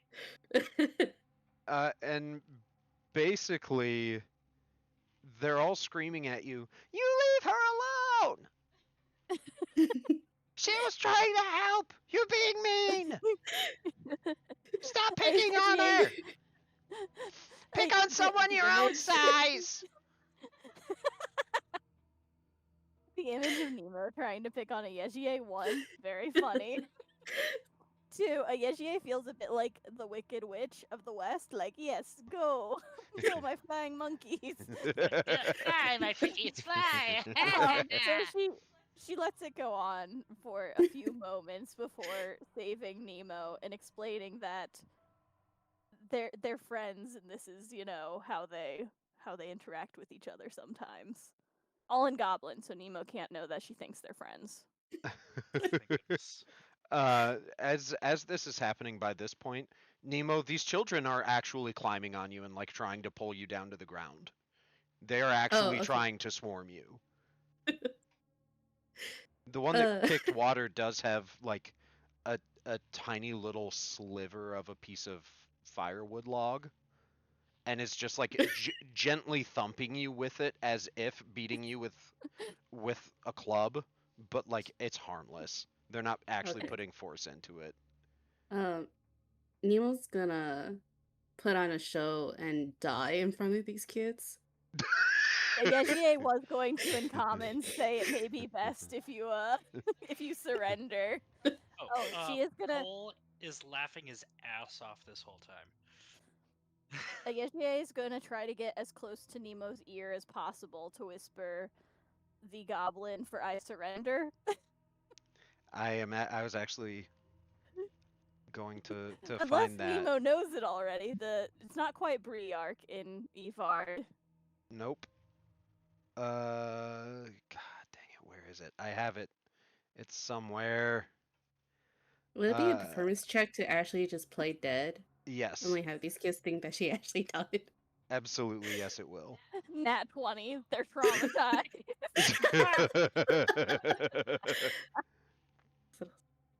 Nat 20, your false tooth that you have the blood capsule in finally came in handy. Yeah. Okay, this is gonna bug me. Um, where in the hell did I save that? It's gone forever. No, it's not. It's in my email. I just didn't want to have to dig that far for it. Okay, I'll find it later. I'll put it in Discord and say it next time. But the so in my conlanging attempts for the language nerd chapter of Evard development that I have, Pez, as a gift a while back, actually commissioned somebody to do like a base conlang foundation for one fictional language and essentially just like swap notes with me and then develop it. And I had them do Goblin because I have other languages related to Goblin and Evard that I had really wanted to put a lot of attention into and like use that as the branching off point since they're related. But in there is the actual grammatical structure to essentially say uncle or say surrender, and I can't find it now, but I'm gonna find it so you can actually hear it because it's a niche I got you, opportunity I boo. have. I got you, boo. Yeah, I don't know the pronunciation of it, but I got it. because that's the word for I surrender. And somewhere in there is like the command to like you say this as an imperative statement. So I'll have to find that. But yeah, Nemo, you are hearing them say repeatedly, uh, Brillark, which is I give up. So Ah, something similar to that, or no, yeah, Brillark, and they're just shouting it at you over and over to say you surrender, uh, say you give up, say uncle. uh, And as you ham up your death, you go full Zootopia with blood, blood, blood, and death. Same And reference, bro. we watched that last week. So it's fresh in my mind, although that particular bit of that movie always lives at the forefront of my headspace because it's very good. Uh, So, but Nemo, as you dramatically collapse to one knee and put out your arm as if grasping for help that will never come, and you flop down and roll onto your back and just go, ah. so that they know, despite the culture and language differences, that you have perished at their hands. One of them, The SGA. yes, a Yezier. The SGA to, confirm this death will be placing, a finger on Nemo's pulse point and just shake her head slowly before dropping Nemo's arm back down. as, as soon as that happens, uh, the kid that had been chopping the firewood and has the little club in their hand, quote unquote,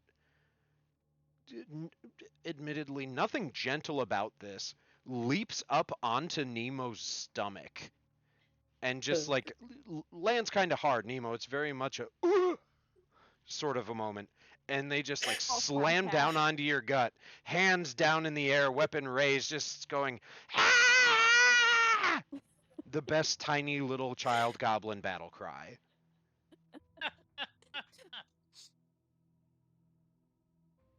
I can only hope that the 3 other adults are enjoying the show. Oh, very much so. Ilmish is very much enjoying it. He's got a very contained chuckle, but you can tell that there's a lot of mirth behind his eyes as he's appreciating this show. Odgurk looks entirely unamused. Cole's laughing his ass off. Nemo's gasping for air. You're lucky you're tiny. And Odgurk immediately comes over and starts rambling at the children. Nemo and Cole, best guess as to what you think he's going on about. Yejier, it may or may not be a surprise to you, but he's critiquing their swarming practices. Like as a combat strategy known particularly to the small goblin species among the greater goblinoid family, like swarming is a very viable melee tactic, and he is immediately launching into notes. Nemo's trying to get away before they decide to practice more. Slowly crawling across the grass, hoping they don't notice. Beautiful. And all the kids come over and actually line up in front of Odgurk. Well, kind of. They form up in a sense, and they all sit down and actually listen. Like it is very much a teaching moment, and whether they want it to be or not, they are respectful of his teaching. Hooray! Yeah.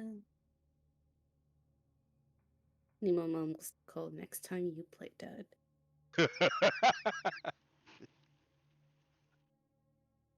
That kid may be only 3 feet tall, but he felt like he weighed 50 pounds.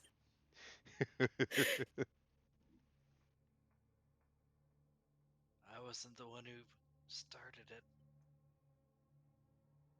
Not good intense. What would you have had me do? Splash her after you did? Draw their attention? Yes. Firebolt. You drug me.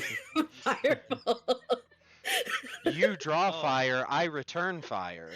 Yeah, exactly. Yeah, we had. We are I not thought we the had a same. thing. I thought we had a thing, Cole. You always put yourself in front of danger, or put yourself in front of me for danger. Exactly. Yeah, but I feel like I would get a very stern talking to is the lightest phrase. If Cole were to solve this problem like he solves most problems. No. Just like help me Have you not ever get been straight. just like absolutely clotheslined by a 7-foot rodent? At speed. Could have Oh. come over, backed me up, gave me cover so I could run out of there.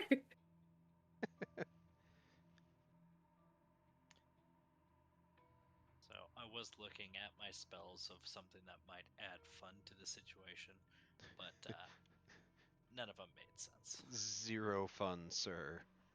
Have you Yeah. ever played as a My child?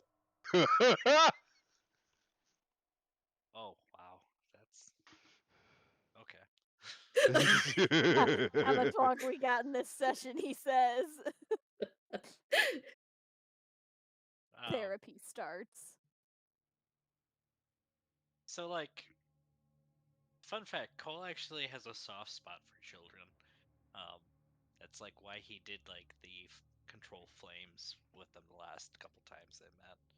Um, so he totally would have been down. He just wasn't in the place for it. The more you know. Yeah, I Elmish, knew there was a. Elmish looks over as you walk back over and start having your hushed conversation, and he looks at Nemo. Well, I think we're in pretty good hands if any bandits ever decide to come to town. Oh yeah, it's a fearsome mob of tiny little people. And just think, out in the grass, they'd be completely invisible. Oh shit, you're actually talking. Okay. He winks at you. I would not send children into a fight. Unless. Oh, Though I would not be surprised if Odgurk sends them out there to train. He seems very martial-minded about how they can find their place here. A knife to the Achilles tendon will ruin many a bandit's day. and Yes. he was just slowly turns to him like, what? And, like Cole has like his arms crossed and like the other one kind of up scratching his chin, just like, yeah, no, that Yeah, is a tactic. Yeah, yeah. Just like so matter of fact about it. yeah. It's like, no, he's my man's got a point. I would hope they embrace a more civilian lifestyle if they have an interest in it, but that is not for me to choose. A little goblin brigade. It's Goblin Gang. You have to stay with alliteration. Amateurs. Goblin gaggle. That's where my brain went, Right, was gaggle. right now they're a gaggle. You got to turn them But into a gang. no, but a brigade because they'll be like a guard. Oh, goblin guard. Now you're thinking with portals. Elmish steps over and puts a hand on Nemo's shoulder, puts No. puts the other hand on Cole's shoulder. And if you shrug him off or look at him and say no, he retracts his hand and respects that, but will point over to the pen of axe beaks and says, "Do you think they'll be small enough they could ride the birds?"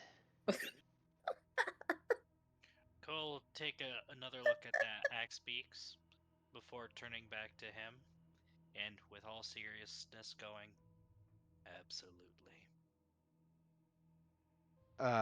And he'll shout over at Odgurk in Goblin. Odgurk, you may want to look into having them learn to ride the birds. And Odgurk's face is utter disbelief. And the children immediately vacate the lesson and go dash towards the bird pen. Oh no.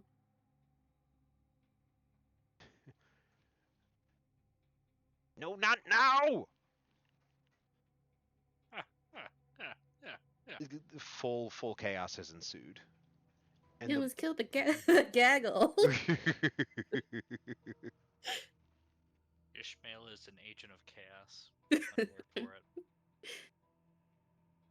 I mean, he dresses and behaves mostly dignified, but he did come here with a bunch of sailors, so who knows what he used to do? What his role or experience was? As the kiddos all run. Um, Um, as this whole interaction, especially after that last conversation and comments, um, Cole kind of wants to kind of get his best kind of feeling of this guy. Would that be like an insight? Just Oh, absolutely, yes. okay. Just what kind of guy are you? Like, how do I feel about you? Ah! New love interest. Roll me a d4. Oh my goodness. So, unfortunately, Cole, where you come from, you have seen enough to know that there are some people who play a very long and deep game of seeming generous, especially with the most vulnerable and innocent of people like refugees and children and smaller species physically, only to absolutely prey upon them. And something about his interactions, his generosity out of absolute fucking nowhere, literally overnight, would trip that warning in your head of this guy might be trying to set them up to take advantage of them in Danger, some we're way, running shape, or some form. danger. Gotcha. Man, that's so diabolical because that sounds like something you'd get for like such a high roll. So Mm-hmm. Cole is convinced of this. Oh, Like, absolutely, oh, yeah. I cannot trust this fucker. Yeah, pretty much. If he's the I'm sort of complimenting. person that preys on people like that, builds up that trust just to take the the most thorough advantage of it they can over a prolonged period of time, that doesn't mean that distrust is only, you know, related to how they interact with the people they're targeting. You can never trust a person like that. Cole knows this. Gotcha. Yep. Well, you just made an enemy for life. But just from like a RP standpoint, brilliant play. Thank you. I'm Thank you. yeah, that's diabolical, and I respect it. I'm here to give you trauma. I gotta start building it somewhere. Yeah, yeah. It's my job. So how after does that, Cole react? after just kind of that and how that goes, he's gonna kind of do a side eye to his hand before kind of glancing off, watching the children run. Yeah, that's an inspiration for sure. I already have one, damn it! Womp womp. Sure would have been helpful on that insight check, but Oh, son of a bitch! this this may be better for it. So legit, I thought about it. It's like, nah, it's just an insight. It doesn't matter. Oh, It's insight on a actually, rando. How bad could it be? exactly. Um, 3 years later, I see my death before me, and it is a pale dragon. I try to make critical failures as meaningful as critical successes when I can. Yep. Oh, that's hilarious. But Should we yeah, go get that gaggle before they get got?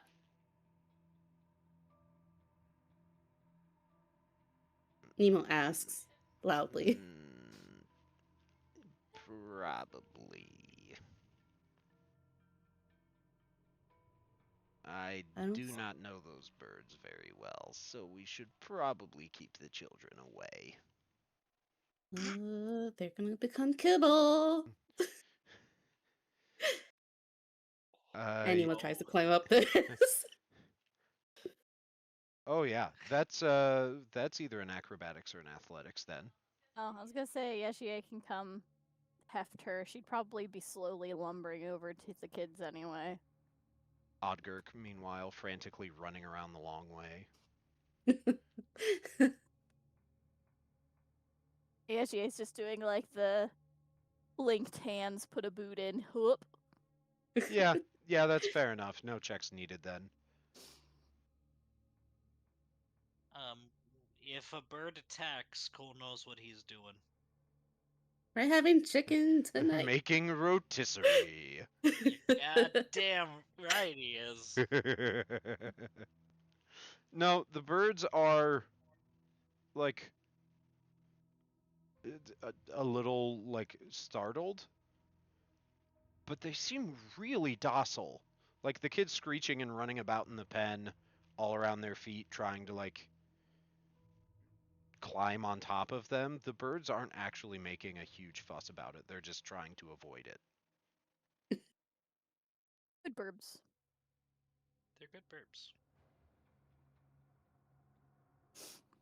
If a Yeshie gets close enough, is she tall enough to be a safe roost? Would they perceive her that way? Possibly.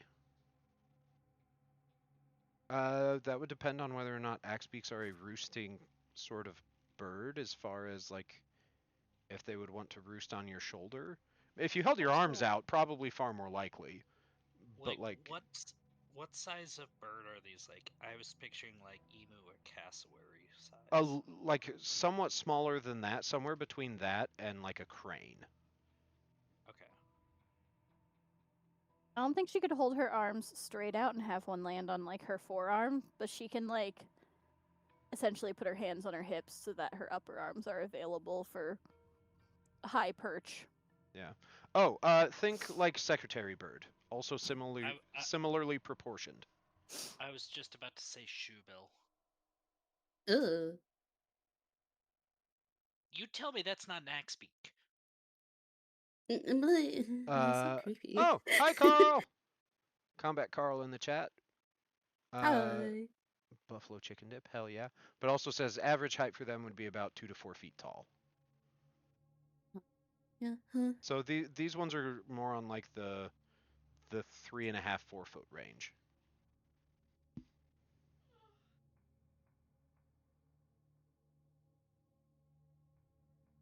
I guess Nemo will be part of the team that tries to wrangle the children.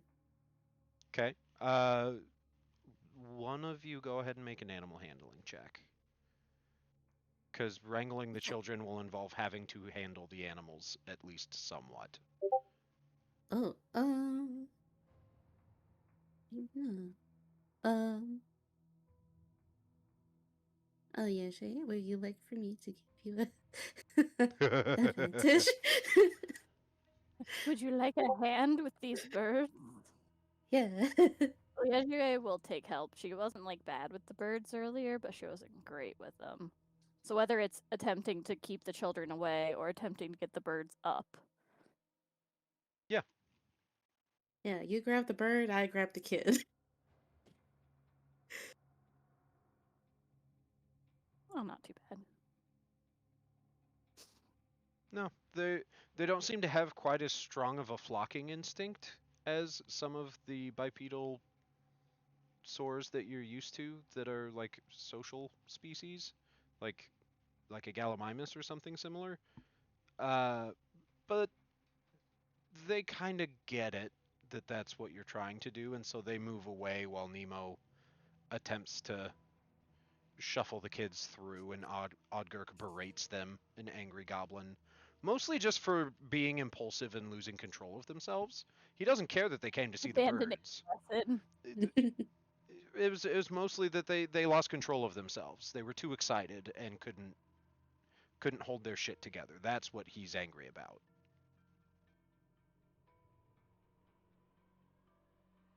Nemo grabs one kid with one arm, the other one with the other, tries to grab another one with her tail. Grabs one by the scruff in her teeth. Yeah, He's but like, I think I got him. you'll be able to avoid any injury coming to the children between one of you handling goblins and one of you handling birds. Uh, Yeah. Ilmish will also be assisting with the children as best he can. They seem to regard him a lot less than they regard you guys, though. They're a lot more eager to listen to instruction, advice, or any other interactions that you have. Ilmish is a stranger still at this point to the kids. You guys are buddies. Yeah, they murdered Hell me. yeah. Yeah, Carl, you missed it. The goblin kids killed Nemo. Swarmed the absolute shit out of her. She got better. She got Yeah. better. It was a very dramatic death. It was. It was beautifully portrayed. But yeah. Anything else for your interactions you guys want to have with them? I am good. Okay. Yay. I also think Ayeshe is probably pretty good in town. I don't think we've set a course for how we're getting to Aerith, It's true. but she would be content to go start the travels probably like tomorrow.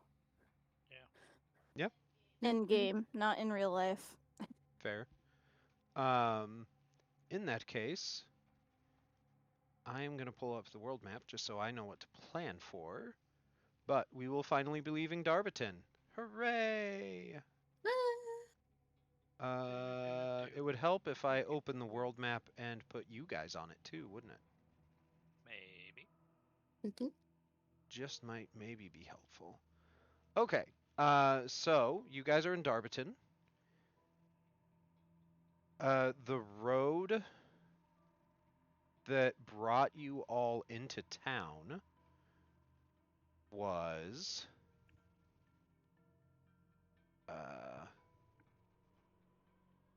oh god, that's not where that was supposed to be at all. There we go. Was here, if you can see that green arrow going the other way. It is not 3.5 feet in fact, even though that's what the measuring says. Uh, it's significantly longer. So if you want to take the road that you took to get here, and then follow the road north, go through Cerntum, which is just a little holdover suitcase town, and go north towards that bridge, and then cut back to air if you can. Or you could go across this way and go up there and back, or you could just go straight up and go that way. But this is pretty much wilderness off the road in this part of the fringe. So that would I, be I, entirely up to you. I was gonna ask. Cole came down from Oppering. Did he go through Sunterum? Oh, correct. No, Cole, you had a road going this way. Thank you for Okay, bringing that up. So there is another road going that way you guys could take. gotcha. Yeah. No, you didn't quite make it to That Cerntum, but you would have seen signs. Yep. Okay. that feels like the most direct route, as long as we don't think we'll need like a full town on the way. No, he shouldn't. I mean, if you do, once you hit this bridge at the North Barrett River crossing, Yeah. Oppering is half a day's walk from that bridge, Okay. and it has Well, all the basic amenities you would need. bridge is a strong word for what's there for now. You right. Hey, You right. hey, Sojourn's doing their best. That's one way to put it. Yeah. Yeah, I guess that's probably something somebody, if nothing else, Damu might mention before you guys leave town, is that bridge, if you are wanting to cross over to like spend the night in Oppering or resupply or anything, um, that bridge is out. It is under reconstruction. There is currently a ferry, but there have been issues in the past several, well, not in the past several months, there haven't really been as many issues, but before a couple months ago, that ferry was problematic and unreliable. So, That's what they say about me. No, they say you're ungovernable. That's true. Pez's manager at work in a meeting referred to her as ungovernable. That's hilarious. True. I guess I'm Fae, not a fairy. It's true. To which Pez's response, I've been told, without missing a beat, was, "Yeah, I'm feral, but I'm good at my job." It's true. Damn. Savage. I'm built for corporate, baby. Let's go.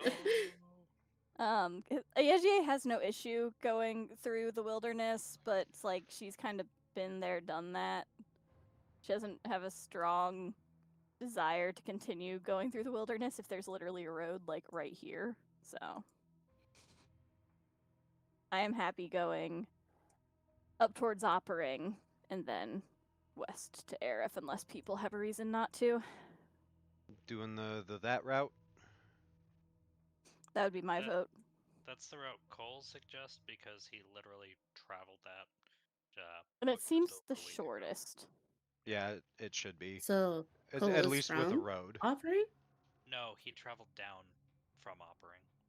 Oh. He was That's going to bad. bother the fuck out of him. Like, where are you from? Hey, hey, hey. Fair enough. We're gonna be on this road for a while, buddy. I Oh. come from a lot of places. I came from Oppering recently. Now I just came from Darbiton.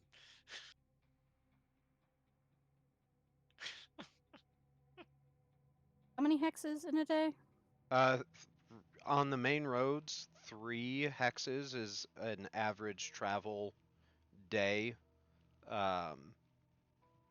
unless you are traveling faster or slower than a normal traveler on foot would.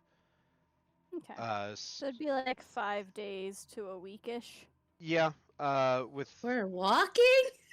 Yeah. with Sorry, do you have a horse? Yeah. Nah, but she can fly. She can fly. She can fly. She can fly. Not if she doesn't believe in fairies. She can. Oh shit, you right. But yeah, this route should get you to Aerith in about 5 days, more or less.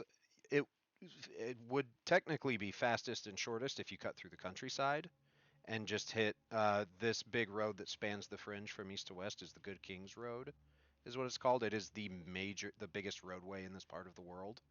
Um, that would be the shortest route and would get you there in like 2.5 or 3 days potentially.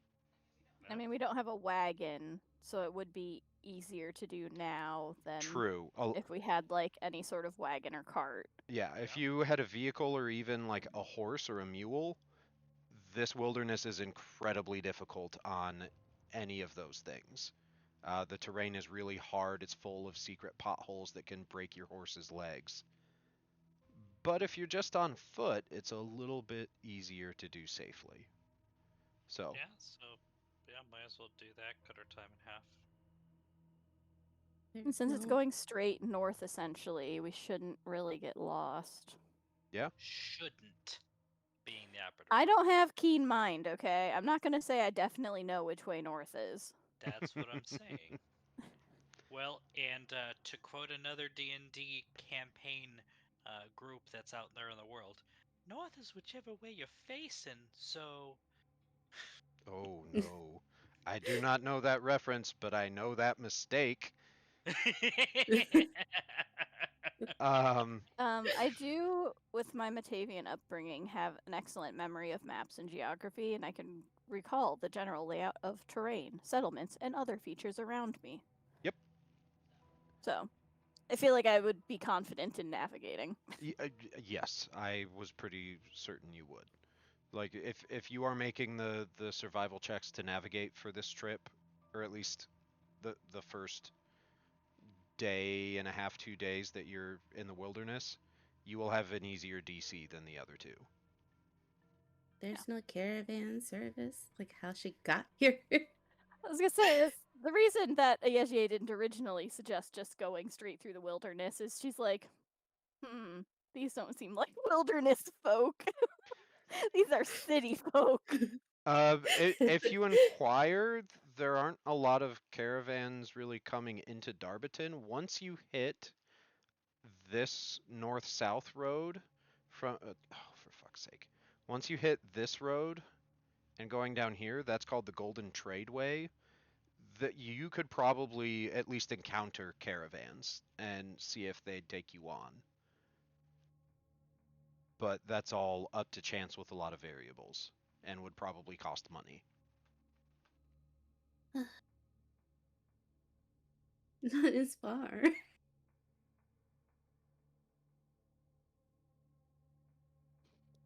If Nemo has a better solution. No, it's just the caravan service thing. How it got here. They don't have Uber out here. No That's taxis. BS. No little yellow cabs. Nope, but you can go back to the Golden Tradeway and take the thumbs up route. Okay, hear me out. Hmm. We head back down into the ruins. We go, we find out, make those portals work, and then we test and see if one of them takes us to Aerith. Can you That's imagine right. a room Longest full of plan. portals and it takes you only like within a week's distance? Hey, that's. I mean, that would still be pretty fucking stellar. Exactly. But It's Like, true. if you're looking like what portal is going to be the most useful, are you going to take the one that takes you to work every day, or are you going to take the one that you might use every 3 years to go to frickin' Timbuktu? So one of them's worth their weight in gold, and the other's Timbuktu. Why are you working in Aerith if you live in Darbiton? Well, some of us have those type of commitments. But that's like people taking like, oh, I get this language. I'm gonna take, this ancient one here. It's like, dude, dwarfish and elfish. That's like the Spanish and French of this world. That's like those are the common ones. and meanwhile, you took Primordial for no apparent reason. Hey man, don't worry fucking about it. Okay, like, I'm saying. Why do you know deep speech when you're claustrophobic and don't live anywhere Hey, near a cave? hey man, some of us just like rocks. I like To conquer rocks. your fear, you must learn about it. Yeah. It's like, wouldn't Terran make sense for that? Hey, shut the fuck up. I didn't ask you. uh, So is the group good with cutting through the wilderness then? Yeah. Wait, what? I don't want to die. It's not that bad, maybe. I don't know. I It's grass. I do feel like Nemo, you would know at least base knowledge of this territory and part of the world. The wildlife here is not the most, at least like traditionally dangerous as a lot of other parts of Evard. A lot of the potential big, scary, dangerous creatures were either forced out of the fringe or eradicated a long time ago, like right after the old Empire's War ended. This would be history knowledge that you just know, given your knowledge of, history and such. It. Um, but like one of the reasons there's so little settlement in between these big cities is because at one point the wilderness was dangerous and there was no overall protection because the empires backed out and just said, okay, good luck fending for yourselves. We can't intervene to help anybody, and we're not gonna, even if we could. So everybody kind of had to band together in their own way and clean up what they could. And the things they couldn't clean up eventually, if they were super dangerous to people, like preying on people in the wilderness, they eventually ran out of food.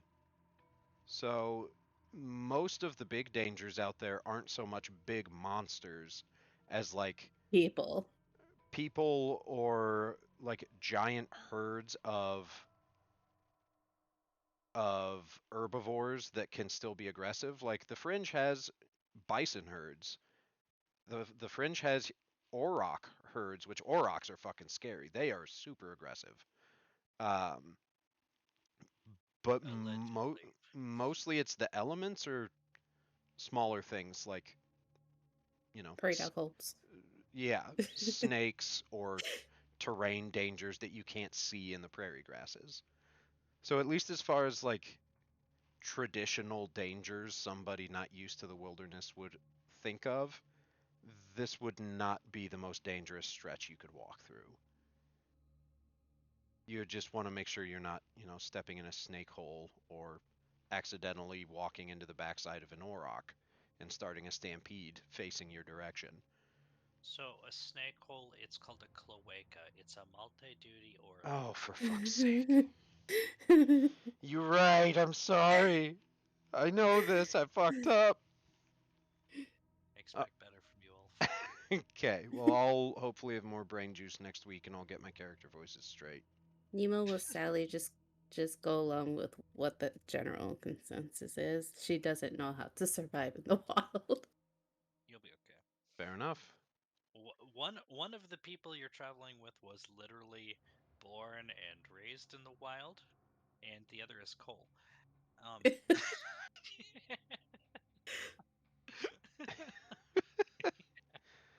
So you will not get carried. Fuck. Granted, if you crawl onto a Yeje while she's not looking, will she notice Nemo's like 3 pounds of kitten weight? Maybe not. Might just think It it's a is. big bug. Yeah. Yeah, Roll Nemo will stealth try for to me. like perfectly time a usually walking past like a rock, like a boulder. Try to like jump onto it. Ha! Can you fit your shoulders into a bag of holding?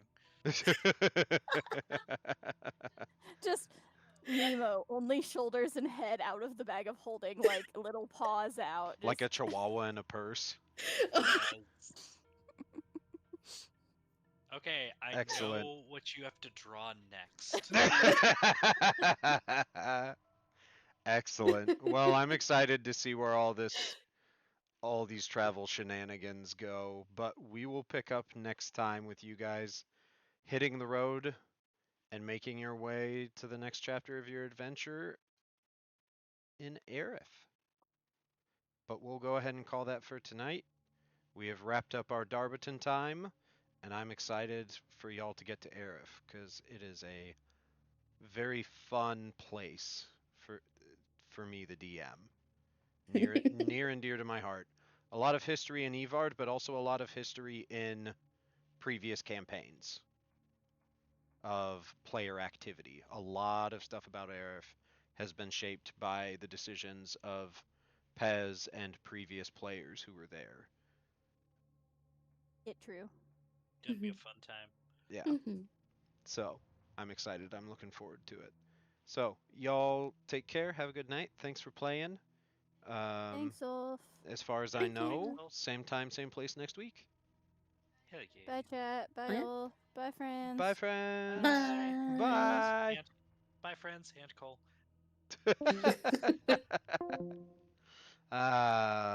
Excellent. Well, yeah, we did it. We made it. Thanks. Well, God, everything just vanished off the screen, huh? Thanks everybody for tuning in. It's been nice to get back at it after a couple weeks of being delayed. Thank you for tuning in, Carl. It's always good to see you and happy to have you. I hope your buffalo chicken dip was extra buffalo-y in the best way. Cause man, that sounds good. Um, and also, I meant to say it yesterday, um, but thank you, Carl, for your subscription to the channel. I don't, I don't think I'd brought it up even when you had your subscription, but I noticed it's been ongoing for a bit, and I really appreciate it. It goes a long way, and it helps a ton, and just means the world that you enjoy being a part of this with us enough to, subscribe and put a little money on it. I put that money towards doing stuff for the channel, whether that's, buying a new game or if it's buying like a map making program or new map making assets on Roll20. So it all gets put to use to keep you guys hopefully entertained in the ways you come here to be entertained.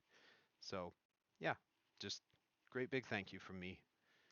But yeah, y'all take care. We'll see you same time, same place next week.